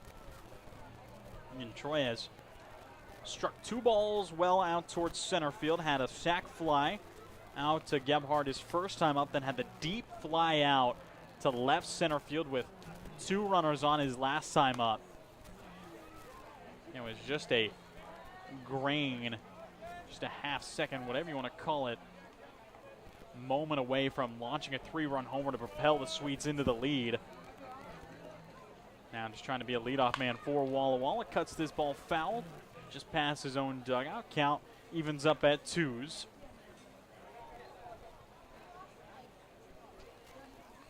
And Osborne has had a strong bat all summer long.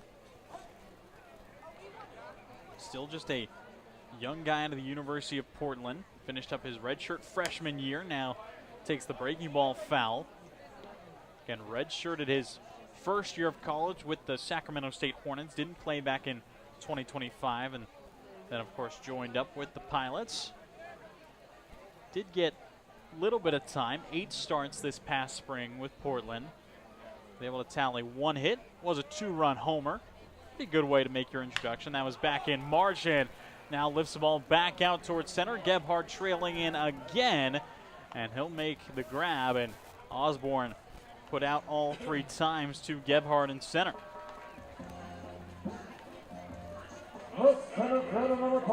So 1 up, 1 down to bring up Sam Kane. And the Drifters have been able to take care of a lot of tough bats so far this afternoon. Again, the only guy to tally a hit so far was Royce Hale back in the first. The only other runners to get on have been through walk and hit by pitch. As Klee kicks and fires to Kane, sits back and sends one out towards the Board of Education, over top of it, and Sam Kane delivers another. The Walla Walla home run leader strikes again. He's got 4 this summer.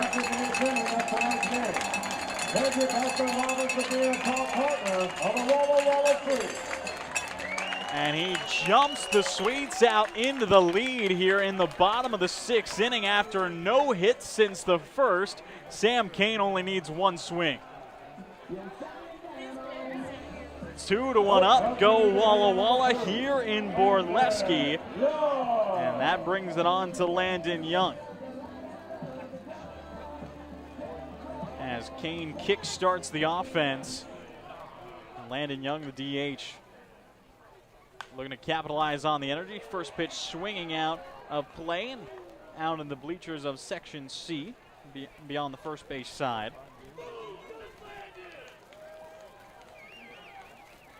And you can hear the energy from the Sweets dugout as, again, Kane has been phenomenal in the last couple weeks. Again, batting .250 coming into the day, but again, the extra base hits have been absurd. He's slugging .518 coming into the day, now has 4 homers.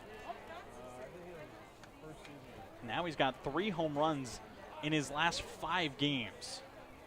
And now this ball sailing way over the head of Young. And gets out of the way, and count will go 1-2, and Young having to take a very deep breath. Reminder that Landon Young, he's been missing since June 7th, 2 weeks out after got hit in the face by a pitch versus the Elks. Now returning to the lineup for the first time, and he's going to line one out towards left field. Tracking over is Degg, and he makes the catch in the gap for out number 2. And the Drifters left fielder showing some good range to go and get that line drive to bring up Schofield. Again, Ronan 0 for 2, a strikeout and a flyout. Still looking for that first hit versus college level competition. And a tremendous high school career at Juanita, and looking to translate that, but always going to try and get your bearings as quickly as you can, as again here in the West Coast League and a lot of summer leagues. It's going to be dangerous over the first base side, gloved clean, maybe a close play at first, but it's going to be just completed in time as Thomas flips it over. So 3 outs made, but it's Sam Kane who delivers the biggest swing of the evening, putting the Sweets out into the lead. It's 2-1 Walla Walla, now moving into the 7th. I love coming in here. Everybody is always super welcoming. They always greet me by name. You can tell that everyone here actually likes working here. My favorite thing about Walla Walla Orthodontics is how nice the staff are. They're funny, fun, and they're helpful. I had what was called 3D braces. They were the same color as my teeth. People would say, "Oh, you have braces?" They didn't even know that I had braces. I highly recommend this orthodontist office.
So Curtis Ellis back out for another inning of work. First pitch to Meyer is going to be grounded foul.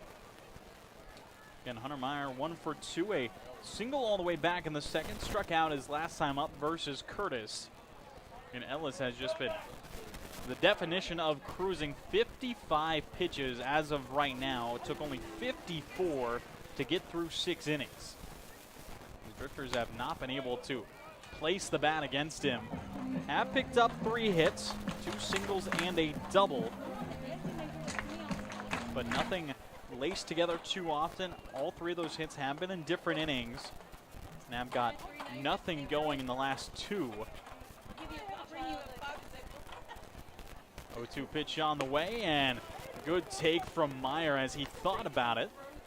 Was able to keep the hands from swinging away.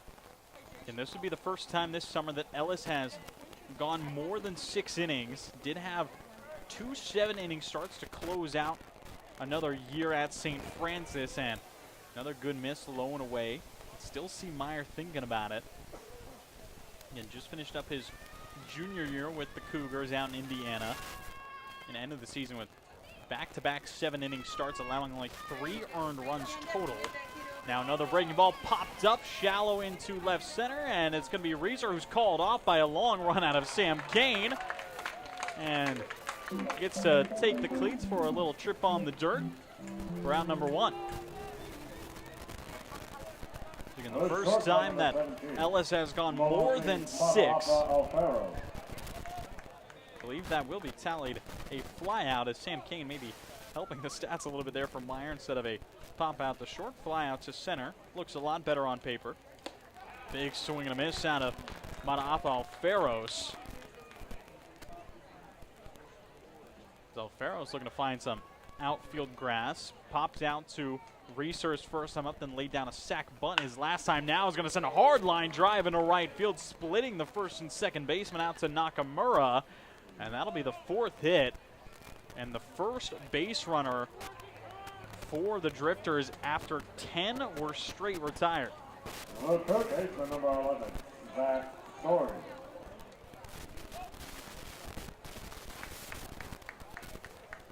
So the Springfield shortstop wills himself onto first with a good line drive to the pull side for Zach Story. 0 for 1, walked his first time up. That just being the only walk that Ellis has administered on the start. I have seen one double play out of the Sweets infield already. This evening was a 5-4-3. And Ellis, good pickoff move, checking on Mana'afa Alferos.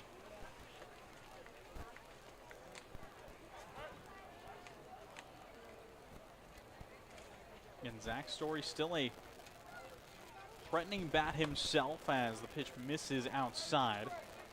And Story, native Orland, California, stands at 6'1", 190 pounds. And just finished up another season at UC Davis.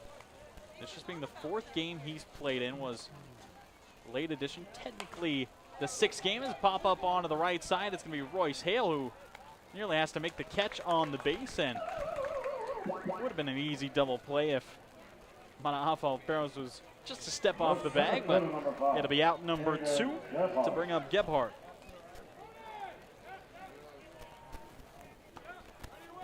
And Story had his first West Coast League Series last weekend versus the Pickles. Did play in a couple games before that, again, non-league matchups. Has 2 outs here in the top of the 7th. Strike pumped into Gebhardt. Fly out and a ground out for Gebhardt. Flew out to left field in Schofield to give Ronan his first put out in college ball, and rolled over to the second baseman T his last time up. Ellis kicks in, deals the curve, it just stays up high. So 1-1 count, 2 down, and Ellis trying to carry the Sweets lead into the 7th inning stretch. And still could toss 7 innings in under 70 pitches. Fastball gets the swing and a miss, 1-2. Again, Ellis has been a good strikeout pitcher on the season. 17 Ks in 16 innings coming into the game, but he's not been using his strikeouts so far this evening. He's only got 1 K through 6 2/3. But could be eyeing down a second one here. Kicks and fires, just fended off by Gebhardt.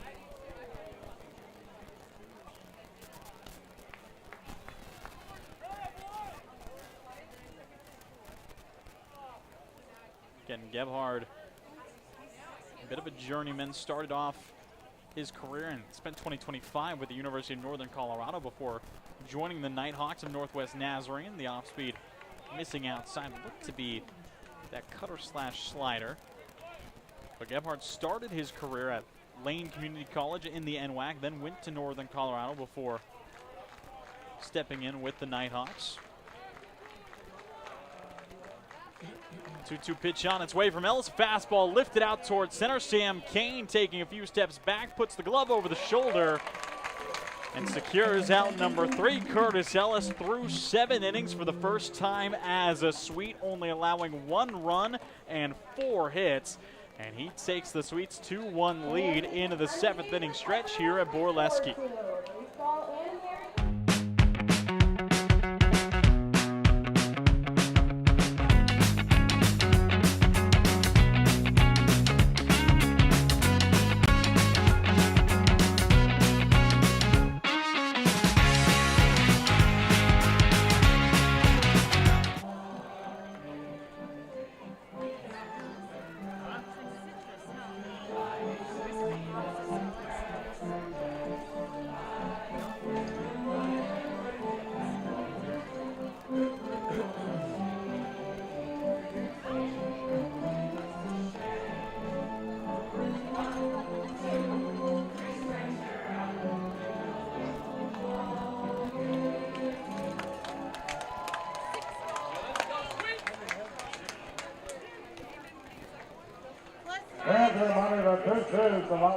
I love coming in here. Everybody is always super welcoming. They always greet me by name. You can tell that everyone here actually likes working here.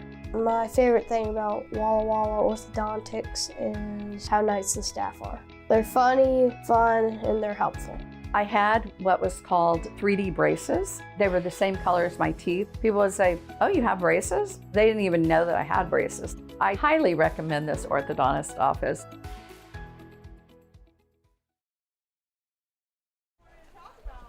So into the bottom of the seventh, Walla Walla hold on to a 2-1 lead, and the Drifters will bring out a new arm. It's going to be the Cal State Monterey Bay right-hander in Sonny Pena. California native out of Tulare, graduated out of Tulare Western High School before spending 2 years at Fresno City College, then joined the Otters at Cal State Monterey Bay. And now stepping in, making another appearance on the summer for the Drifters, going head-to-head with Gaines Hawson, who will lead things off.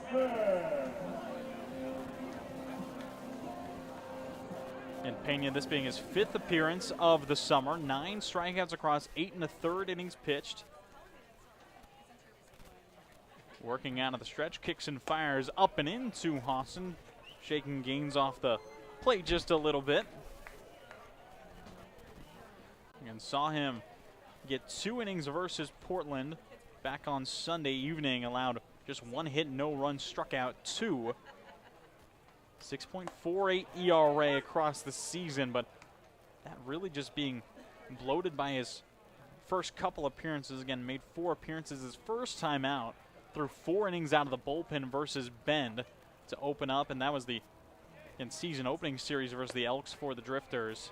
Allowed 4 runs in 4 innings, striking out 5, allowed 2 homers in that first appearance. Then got an inning showing versus the Harbor Cats where he allowed another 2 earned runs, but in his last 2 appearances has been shut out. 3 1/3, allowing just 2 hits, no runs. Gets a big swing and a miss out of Hawson to even up the count, 2-2. Again, the clouds settling now towards the horizon. Blue skies directly above Borleske. And still cooling down, light shining down hard. Check swing, no matter. It's going to be strike 3 called to Hawson. And Pena steps in and makes his showing with a strikeout.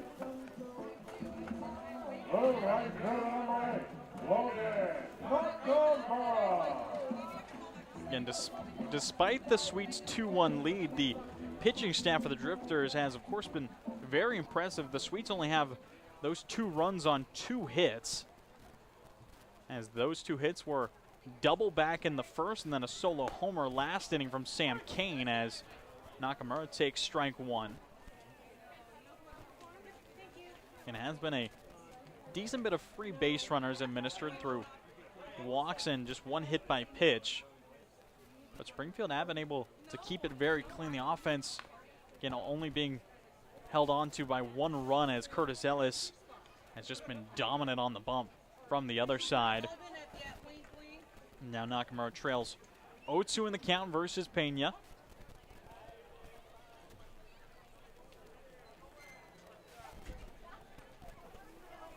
As the righty settles, kicks and fires, breaking ball just fended off by Knock. And Pena, this past spring as a junior with the Otters, has 6.27 ERA across 12 appearances. Did make 4 starts this past spring down in the CCAA.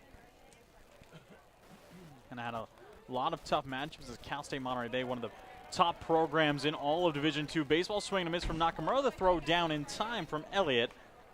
And that's 2 up, 2 down on back-to-back Ks. Again, Pena was a good strikeout guy this past spring. 36 Ks across 37 innings.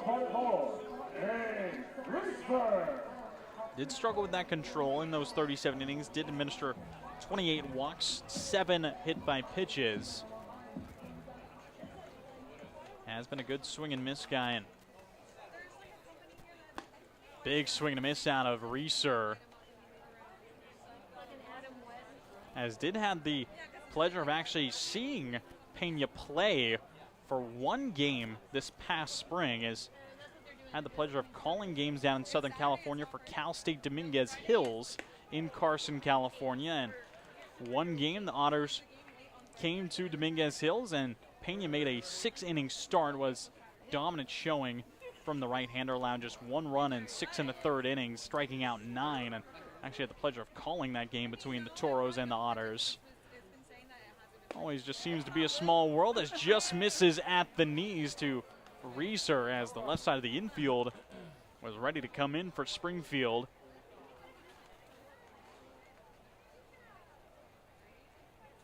As Pena looking to strike out the side. Here in the bottom of the 7th, Reeser looking to put it in play, up and in towards the hands. Count will even up at 2s.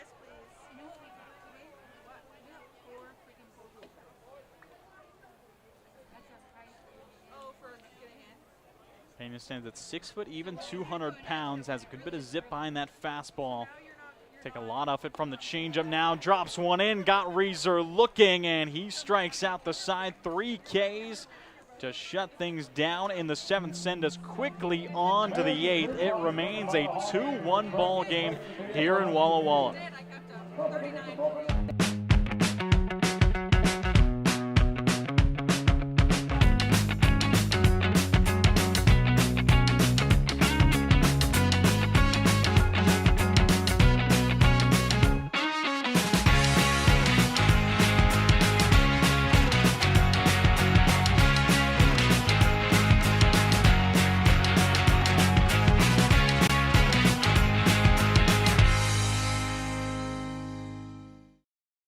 It's time to play ball with Underwriter Honda of Walla Walla, where you're more than a guest. You are part of the family. And here's an exclusive offer for all you Sweets fans. Show us your Walla Walla Sweets ticket at your next service visit and receive 10% off any regular price service performed. Formerly Walla Walla Valley Honda, same great automotive family and proud sponsor of the Walla Walla Sweets. Underwriter Honda of Walla Walla, where you walk in as a guest and drive off as family.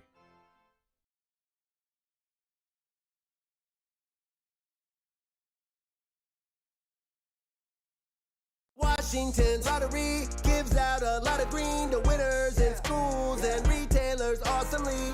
Nearly 600 mil to people that play. Another 180 mil to vocational training and education from preschool to college. Now you got the knowledge, a win-win for all of us. Play Washington's lottery, play.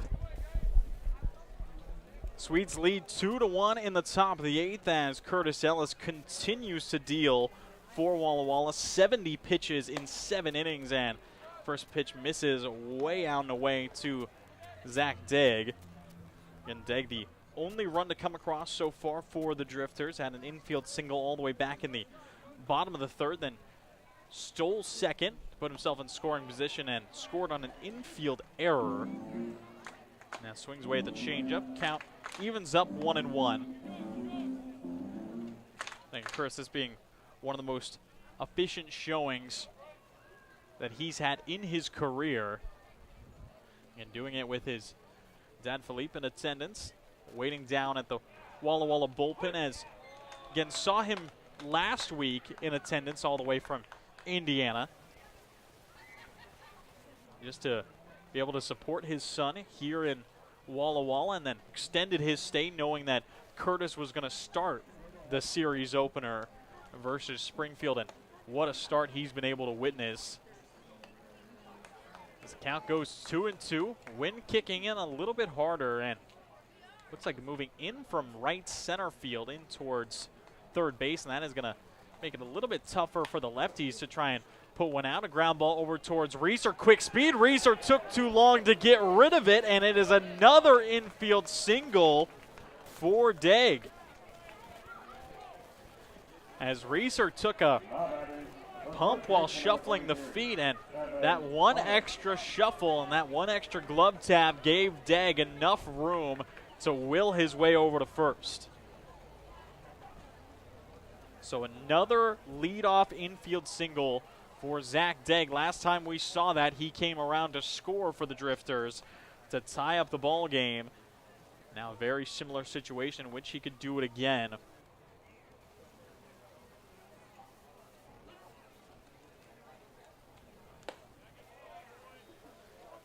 Count goes 1-0 to Thomas.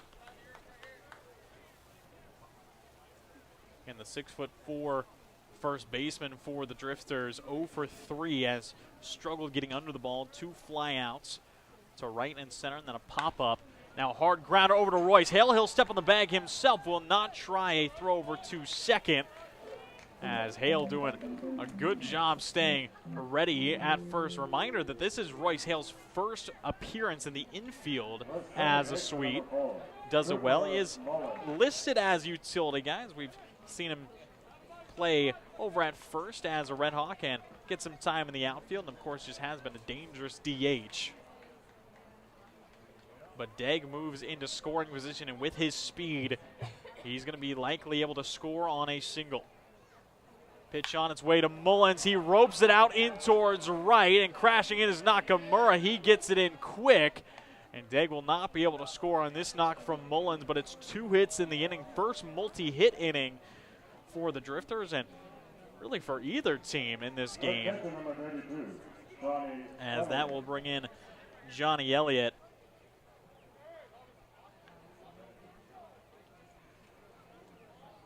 And that will bring about a mound visit, as manager Leo Rivera will go out and talk to Ellis.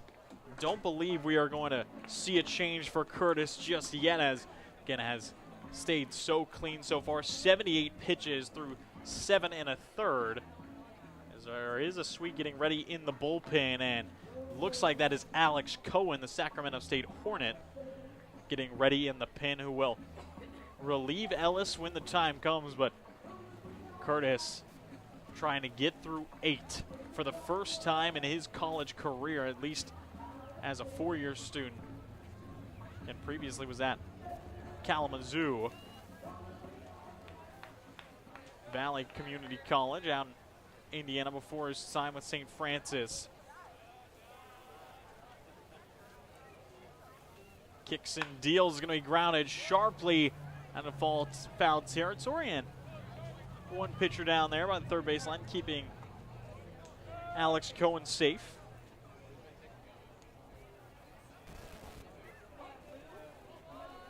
Again, Elliott 0 for 3, 2 ground outs and a lineup. Ellis with a good move over towards first, just not in time, and was a great move to try and catch Mullins.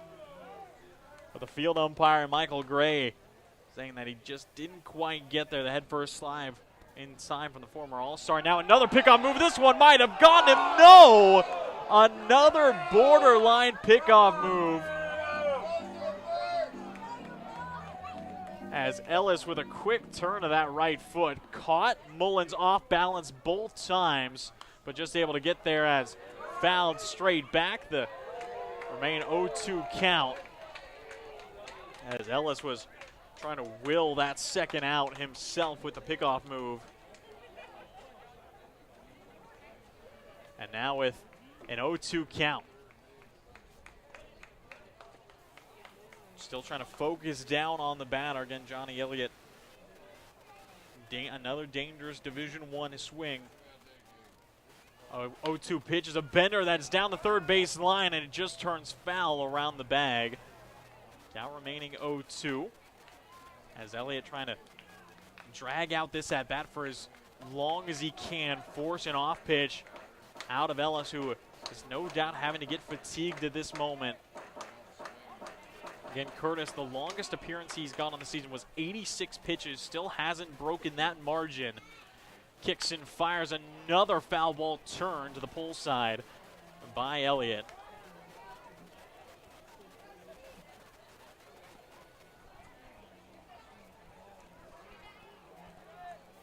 Still just fighting versus the St. Francis right-hander. And Elliott, a native of Newport Beach, California. Going to school on the east side. Now Ellis kicks and fires another 0-2, and it's going to be another foul tip out of Elliott. Again, Johnny was late addition for the Drifters, this just being his second series. has only made a few plate appearances versus the Pickles last weekend. Batting 400 now. It's going to be a line drive. Just gets over the head, and it looks like it was kicked out into left field as T tried to stop it. And the run will come in. I believe it's just going to be tallied an RBI single from Elliott to tie up this game 2-2. And immediately Coach Rivera will go to the bullpen. That will be it. A great start out of Curtis Ellis, going 7 1/3 in front of his dad to start off the final homestead of the first half, and will return back to the bench. Again, a great job out of Curtis Ellis as Alex Cohen will come in to relieve the right-hander. The best start of the season for Curtis Ellis as he will get some much-deserved rest. Alex Cohen will continue warming up on the mound, and we'll take a quick break to let him do so. It's time to play ball with Underwriter Honda of Walla Walla, where you're more than a guest. You are part of the family. And here's an exclusive offer for all you Sweets fans. Show us your Walla Walla Sweets ticket at your next service visit and receive 10% off any regular price service performed. Formerly Walla Walla Valley Honda, same great automotive family and proud sponsor of the Walla Walla Sweets. Underwriter Honda of Walla Walla, where you walk in as a guest and drive off as family.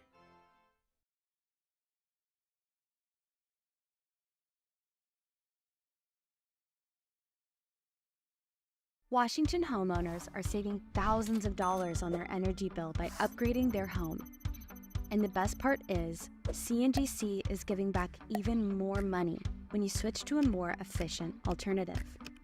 So you can enjoy increased property value, a higher quality of life with better appliances, and greater comfort for your family. Scan this QR code or go to cngc.com and save money on your energy bill. Hey, your homework done? Yep.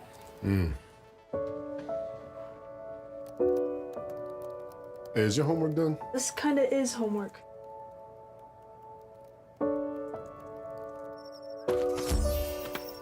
So, what do you think? I'm so proud of you. Can I play some more? Is all your work done? Washington's Lottery is a proud partner in the goal to promote college and career training. Each time you play, you're helping students statewide. So after tying it up here in the top of the 8th, the Drifters still trying to claim themselves the lead with 2 on and just 1 out. Alex Cohen relieving the great start of Curtis Ellis, who got through 7 1/3.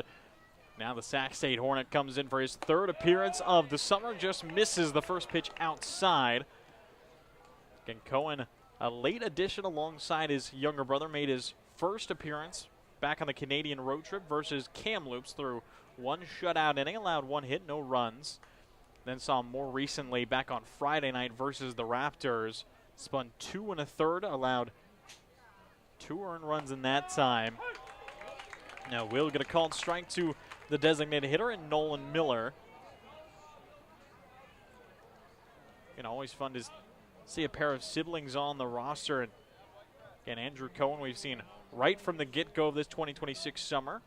Just finished up his freshman year at Grand Canyon. His older brother Alex, again, just finished up a redshirt year with Sacramento State alongside former Sweet Nikhil Beasley.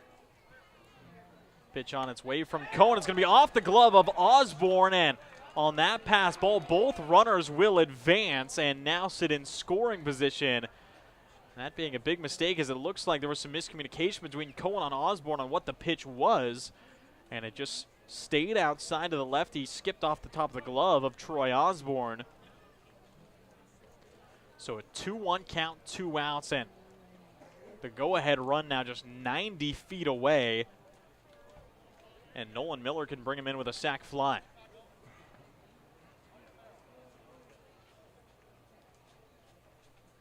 And both runs scored so far from Springfield have both been Zach Degg off of infield singles, then wills himself around the base pass, but there has been 3 knocks this inning for the Drifters. Walla Walla trying to limit the damage, just keep this to a tie ball game, maybe come out swinging in the bottom half of the inning. Cohen kicks, fires, missing inside. A great stop from Osborne to keep it from reaching the backstop. So the count remains a hitter's count for Miller, 3-1. First base is open. Corners and the rest of the infield playing in as the shallowest is Royce Hale. Furthest back is Trevor Teeve, still on the infield dirt. Cohen fires. Miller ropes it into right field. It's going to drop in front of Nakamura. The go-ahead run will come across in Mullins. And the RBI single from Miller claims the lead for Springfield. It's now 3-2.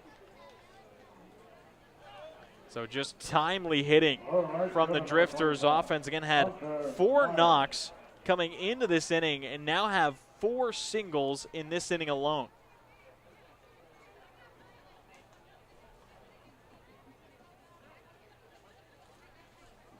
Again, even with the change in pitchers, base hits just keep on coming from the Drifters. Now runners on the corners with 2 down. Osborne gives the sign. And up steps Hunter Meyer.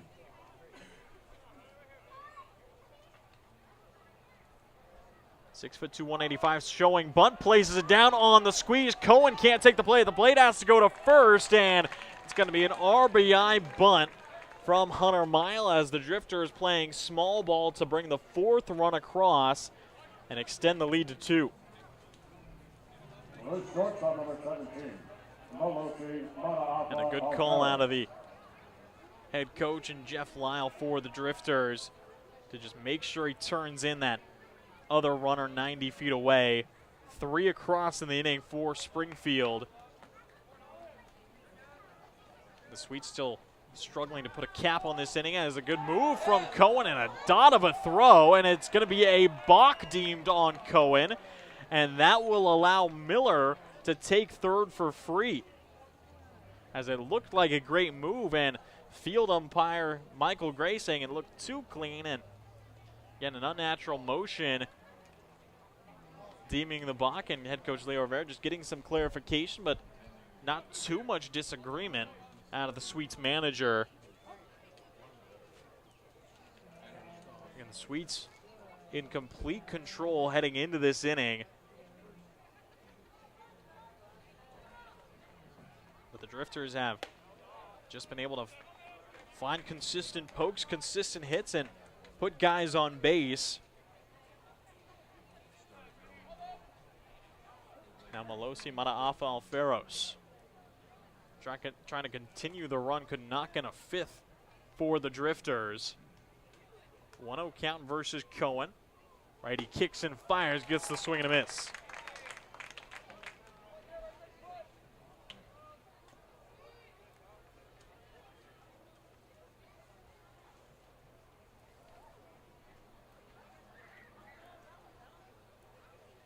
And Walla Walla now have just 2 half innings to strip away this lead, and the Drifters will still have another turn on the bats in the top of the 9th. Breaking ball fouled off as that was drifting in towards the hands.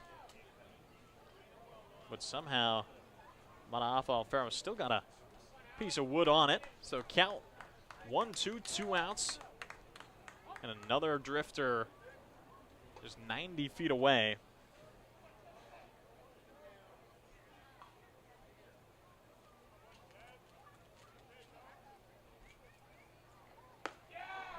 As the pitch on its way and in from Cohen for strike 3, gets the backwards K to finally close out the top of the 8th, but the Drifters able to plate 3 as they storm into the lead here late in Borleske. It's now 4-2 Springfield lead.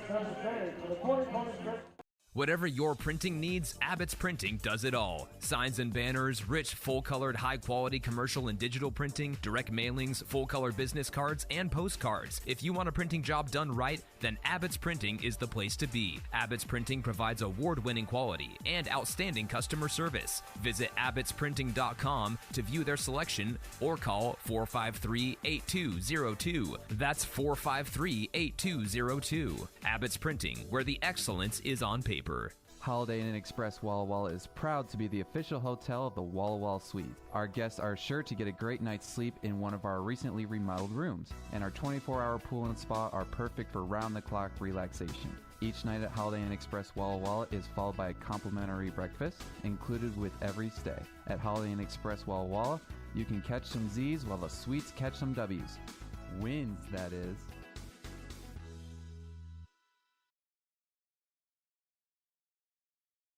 Hey, your homework done? Yep. Hey, is your homework done? This kinda is homework.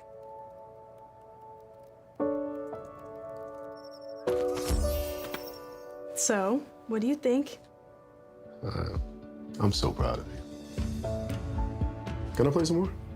Is all your work done? Washington's Lottery is a proud partner in the goal to promote college and career training. Each time you play, you're helping students statewide. Sun trying to break through the clouds, showing a little bit over the horizon here at Borleske Stadium as the Sweets now trailing by 2 after 3 runs tallied in the top half of the inning by the Springfield Drifters. Now it's 2-3-4 in the Sweets lineup versus Sonny Pena, who struck out the side in his first appearance of work. Settles back in to toe the rubber and be looking to close out this game strong. Swing and a miss foul, tip back into the glove.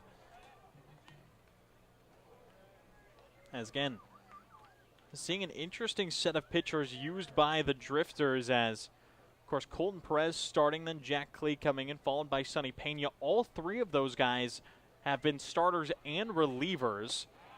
So all can go, all have gone 4+ innings in their time, and some in the spring have gone even further. I believe all 3 of those guys have gone 6 innings at some point, whether it be this summer or earlier this spring.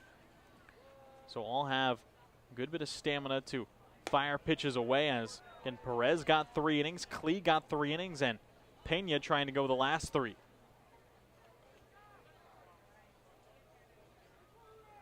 A 1-2 count for T, who's 0 for 1, popped out his first time up and has walked the last 2. Love to just get on base again. Pena kicks, fires, breaking ball, stays up and in towards the letters. Count evens up 2-2. And T, still a good bat to have in the lineup, batting .304 this season. Has just been great at getting on base. The leading qualified hitters in on base percentage at .484, but the heater runs up and in as that is 4 straight strikeouts for Pena. 2 looking, 2 swinging. And that'll bring up Royce Hale.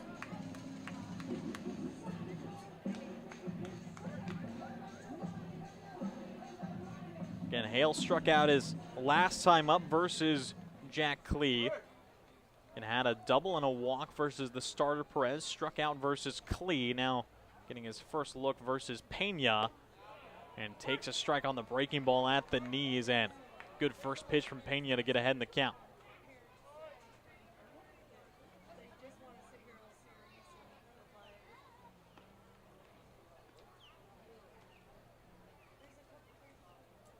Pena looks in, kicks, fires, same exact pitch, this time a little bit over the outer half, and got another looking strike. And mentioned, saw him have 9 strikeouts in a 6-inning start back in the spring. Now really seeing the strikes kick as 5 Ks on 1 start, now has 5 in just 5 batters. As this is the most dominant Pena has looked this year. Again, saw him throw an inning in the 3rd versus Victoria back on June 14th. Had 2 strikeouts in an inning in a 3rd. Last time out had 2 strikeouts, 2 innings. Then, his very first showing, 4 innings in relief, had 5 strikeouts, but now 5 strikeouts and just 5 batters as Troy Osborne looking to extend the inning. Swings away the first pitch. He sees, lines one into left field and ends the 5-batter strikeout streak. And Troy picks up his first knock of the day. Again, he flew out to center all 3 times previously. Just is able to let the hands, trust the hands through the zone. Sends one out to left for a base hit.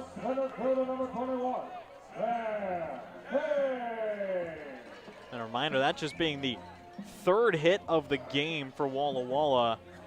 Again, had a double in the 1st, a homer in the 6th, and now a 2-out single in the 8th to extend the inning. And we'll see if Sam Kane, the man who hit that home run, can pile on. It's going to be a towering infield pop-up just in front of home plate. It's going to be settled and caught by Zach Story for out number 3. And despite the 2-out hit, that is all the Sweets will get in the 8th. We head into the 9th. The Drifters ahead by 2. Walla Walla Valley Honda is now Underwriter Honda of Walla Walla. The same great automotive family is here for all your needs. Service, parts, new Hondas, and top quality used vehicles, all backed by expert staff with the highest standards in the industry. After all, you're family at Underwriter Honda of Walla Walla and deserve the best. Visit us at UnderwriterHondaofWallaWalla.com to schedule service or a test drive today. Underwriter Honda of Walla Walla. Walk in as a guest, drive off as family. Washington homeowners are saving thousands of dollars on their energy bill by upgrading their home. And the best part is, CNGC is giving back even more money when you switch to a more efficient alternative. So you can enjoy increased property value, a higher quality of life with better appliances, and greater comfort for your family. Scan this QR code or go to cngc.com and save money on your energy bill.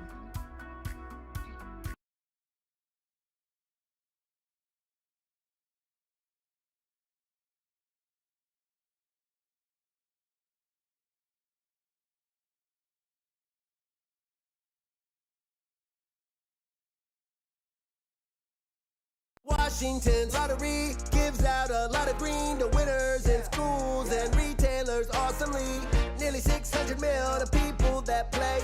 Another 180 mil to vocational training and education from preschool to college. Now you got the knowledge, a win-win for all of us. Play Washington lottery, lottery, lottery. Play Washington lottery, lottery, yeah. Visit walllottery.com. Who benefits to learn more. 7, 8, 9 in the Drifters lineup as Springfield lead 4-2 here in the top of the 9th in Borleske Stadium. The Sweets looking for a shutout, clean half inning, and then looking to get back on the bats and turn things around as Alex Cohen continues to work on the mound versus Zach Story and gets him a first pitch strike. And a lot of good games across the West Coast League tonight, and Walla Walla and Springfield, the first to hit the 9th. Not too surprising at the pace of this game.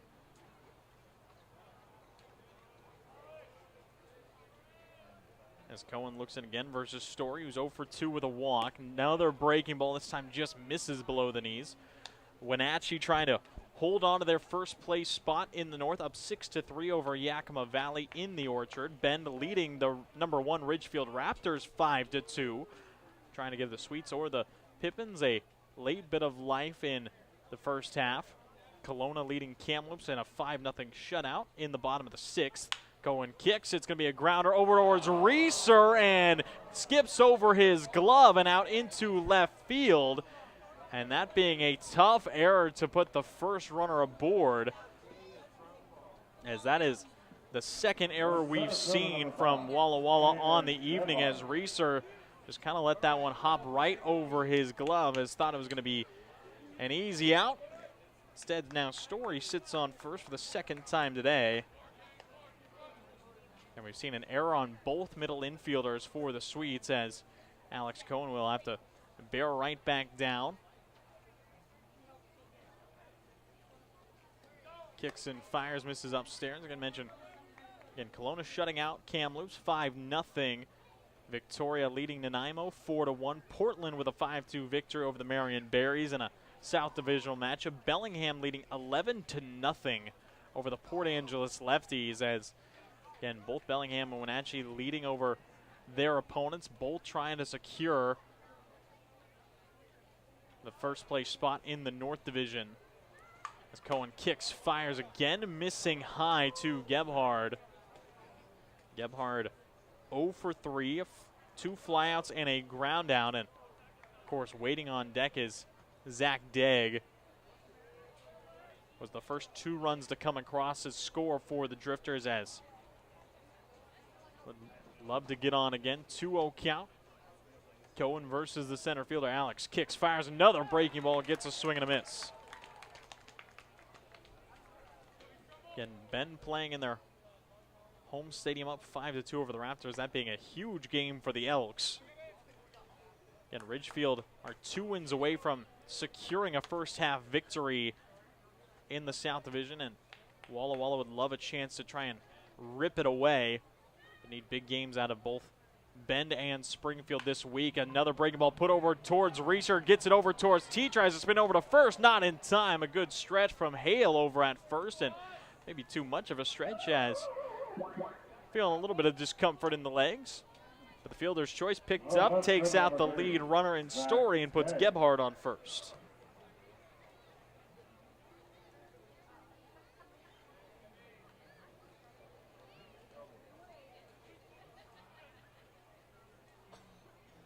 So up steps Degg again, 2 for 3 with 2 infield singles, and both have been over to Reeser, the shortstop. Kicks and deals, runner takes off. The throw from Osborne is a dot, but Reeser can't glove it clean. And in safe is Gebhard as he swipes second.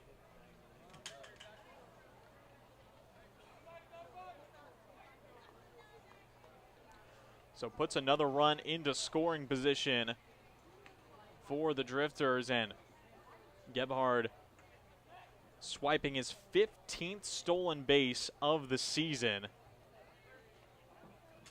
A good strike called. Gebhard currently second in the West Coast League in stolen bases with those 15 stolen bags, as he is just behind Sawyer Nelson from the Berries.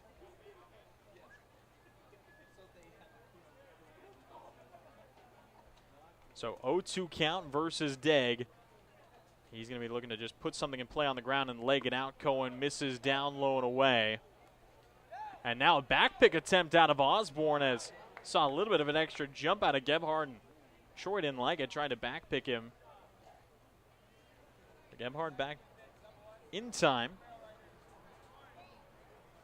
And 4-2 Drifters lead. Lights shining down brighter as cotton candy skies here in Walla Walla.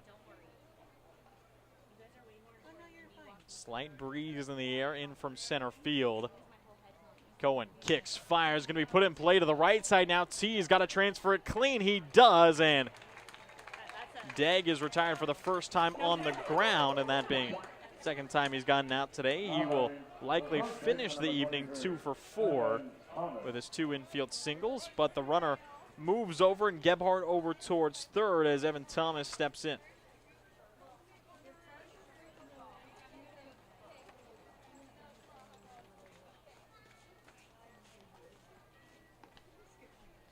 And Osborne will take a moment to talk to Alex Cohen, just try and settle him into the spot.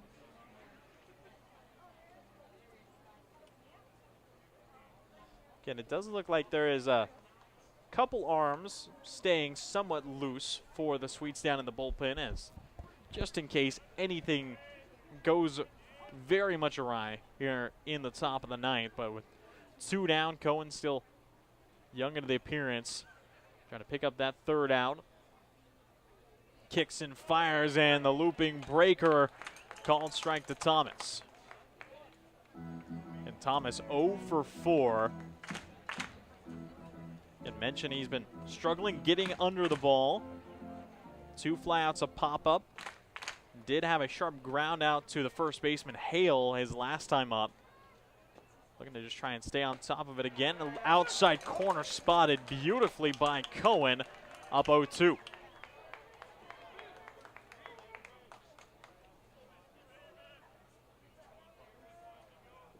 And Mullins, the second baseman, waiting on deck for the Drifters. Cohen just trying to strand a run on third, and get Walla Walla back on the sticks in the bottom of the ninth.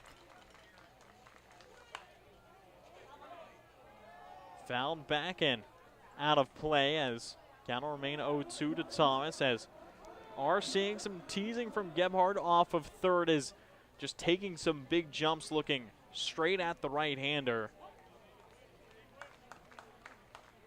Again, Cohen spent 2 previous years at Los Angeles Valley College before transferring and taking a redshirt year at Sac State. And now pitch missing outside, and Gebhard trying to give the leadoff man some help as the third base runner. And the best thing Cohen needs to do now is just focus down on the plate. Has a 2-strike count with 2 outs, just wanting to focus on the batter and leave Gebhard in the back of his mind. Looking back in. Kicks, fires, breaking ball, and it's going to get lined out into right field just past T, and another run comes across for the Drifters. They extend the lead up to a 3-run deficit here in the top of the ninth. And another timely single, as that is now 5 knocks in the last 2 innings for the Drifters to turn it over to Cooper Mullins.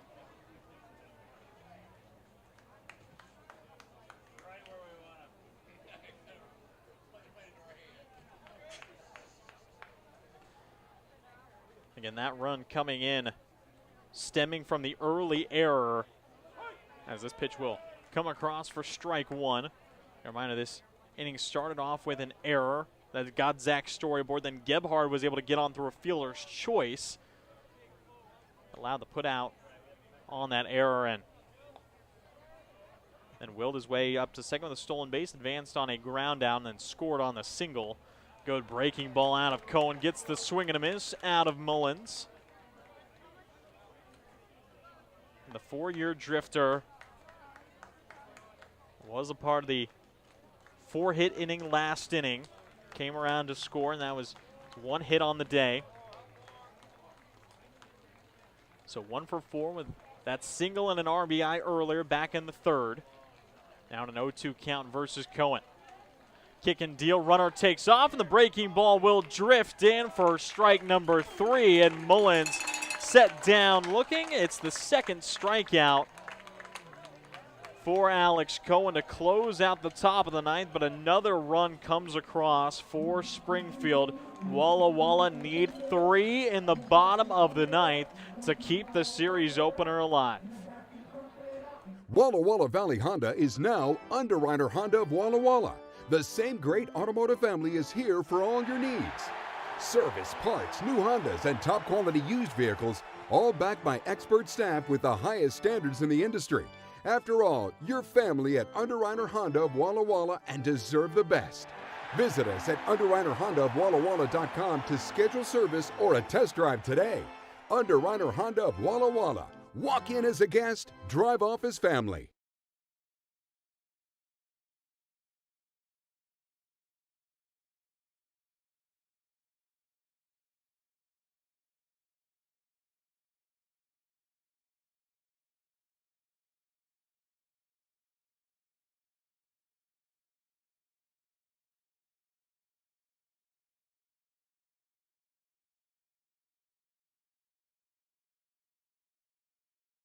Hey, your homework done?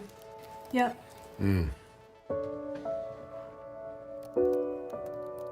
Hey, is your homework done? This kinda is homework.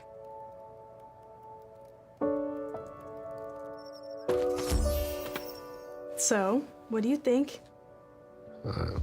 I'm so proud of you. Can I play some more? Is all your work done? Washington's Lottery is a proud partner in the goal to promote college and career training. Each time you play, you're helping students statewide. It's time to play ball with Underwriter Honda of Walla Walla, where you're more than a guest. You are part of the family. And here's an exclusive offer for all you Sweets fans. Show us your Walla Walla Sweets ticket at your next service visit and receive 10% off any regular price service performed.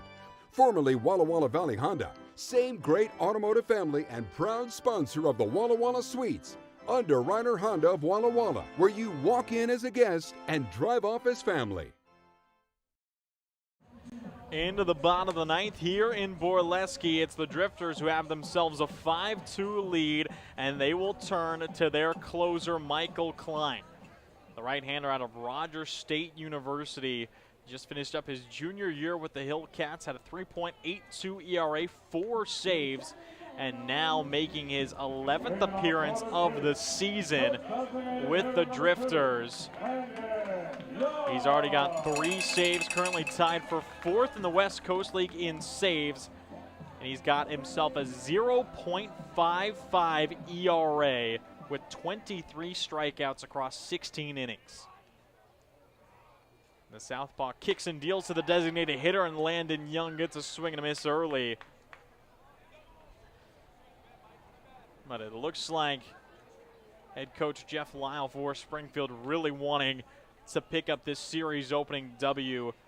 Again, turning to Sonny Pena, and then Michael Klein back-to-back as Klein sports the inside part of the plate, gets himself up 0-2.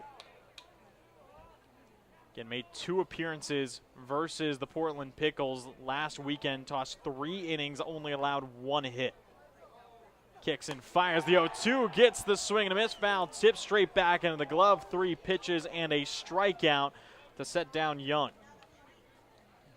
And this just being exactly what Michael Klein does.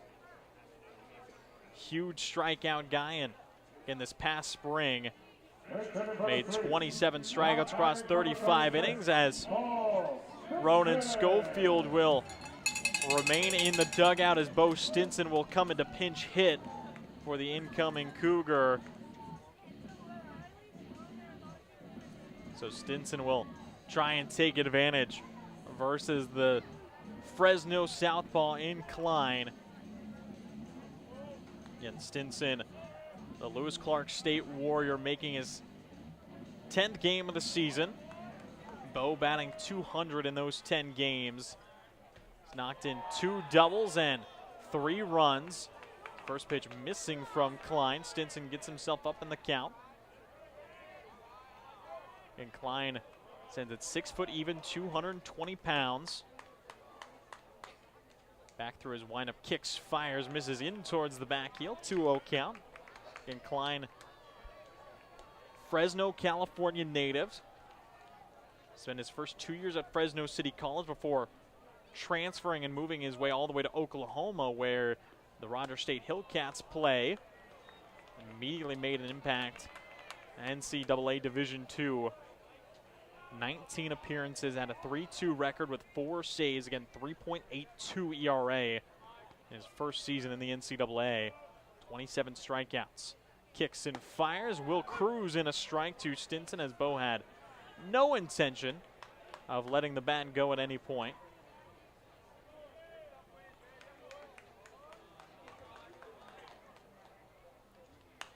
And now fouled back, and immediately the count will go full from Klein. Again, mentioned that Klein is the closer, and that being really put into perspective when you realize that Michael Klein has played in 5 of the last 6 games for the Drifters as a closer, and hasn't allowed a run since May 29th, but he will walk the pinch hitter in Stinson.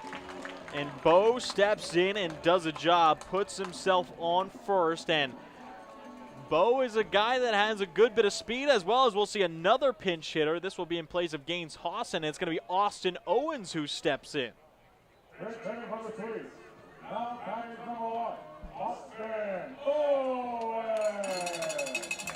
Again, Bo Stinson has 2 stolen bases on the summer already, had himself a good chunk of stolen bases this past spring with the Warriors of Lewis Clark State. And now Austin Owens will come in as another pinch hitter. Again, Hawson will remain on the bench. He was 0 for 3 with 2 groundouts and a strikeout. Meanwhile, Austin Owens, and was looking to have a rest day, now steps in. He's batting .283 on the summer so far. Batting .283, 6 extra base hits. Getting on base 44.3% of the time he steps in the box. First pitch is going to be a check swing. Did Owens go around? believe it's just going to be tallied a ball. I didn't hear it hit the bat, as I believe it will just be a 1-0 count. Excuse me, it will be called a foul tip after a quick correction from home plate umpire Thomas Glenn. So count goes 0-1. Stinson leading off of first versus the lefty, big leg kick out of Klein. Now the count will even up. And talked about Curtis Ellis early on as he is fourth in the West Coast League in strike percentage, but right behind him in fifth is Klein. Tosses a strike 69.2% of the time, and that being a great number as a closer. You usually see starters live towards the top of the list as needing to throw a lot of strikes to try and go through as far as they can. Usually closers will have a couple more misses as they're mostly looking for punch-outs. Klein, not that kind of closer. He will attack the zone. Now he's up 1-2 versus Owens, and the Antelope from Grand Canyon has to protect. Pitch on its way, fastball missing. Back pick attempt out of Elliott. Stinson back, getting the white uniform a little bit dirty. So 2 balls, 2 strikes, 1 out, 3-run ball game. Sweets trying to get Owens on base and bring the tying run to the plate. Stinson dancing off of first, and looks like time is going to be called.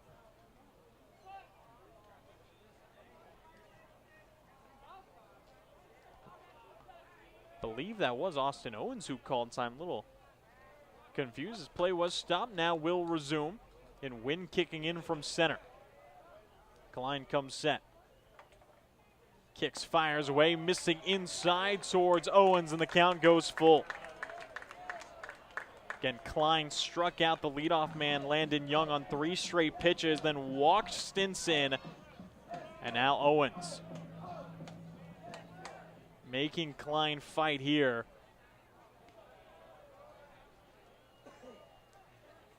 Payoff pitch from the southpaw is going to be fouled away by Owens. A low and away corner, well spotted by Klein, and Owens not going to test it, just toss the hands out there to make sure the barrel caught a piece of it. Count remains full here in the bottom of the 9th. Sweets need the runner on, the runner up, and 1 behind him to keep this game alive in the series opener. Klein kicks, fires, gets the swing and a miss, and sets down another sweep through strikes. And that puts Walla Walla down to their final out, as it's going to be Logan Nakamura who steps in again.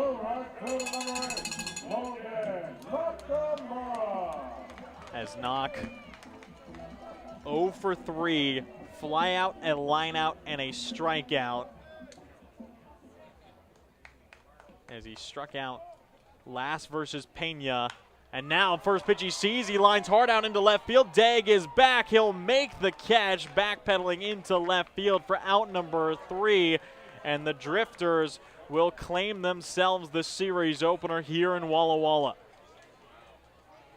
A good battle, but a late surge out of the Drifters allows them to claim it. 3 runs in the top of the 8th, adding 1 more in the 9th to steal the win away. Curtis Ellis with a great start in the showing, and ultimately the Sweets just not able to do enough to hold on to it. The Drifters 5 runs on 9 hits. The Sweets 2 runs on just 3 hits with 2 errors as well. Still saw some great looks. Royce Hale lacing himself a strong double, getting on base again through a walk. Saw Sam Kane go yard for the 4th time this summer, and then Curtis Ellis again with a great showing, 7 1/3, the longest appearance of his 4-year college career, striking out 1 but only allowing 1 walk and 3 earned runs. But that marks up the series opener between the Sweets and the Drifters. We'll, of course, be back tomorrow. Same start time. It'll be First Responders Night here in Borleske. Likely to be a full crowd here in Walla Walla. One more time, thank you for joining us on the Walla Walla Sweets YouTube channel. I've been Brad Whitman. Your final score, Sweets 2, Springfield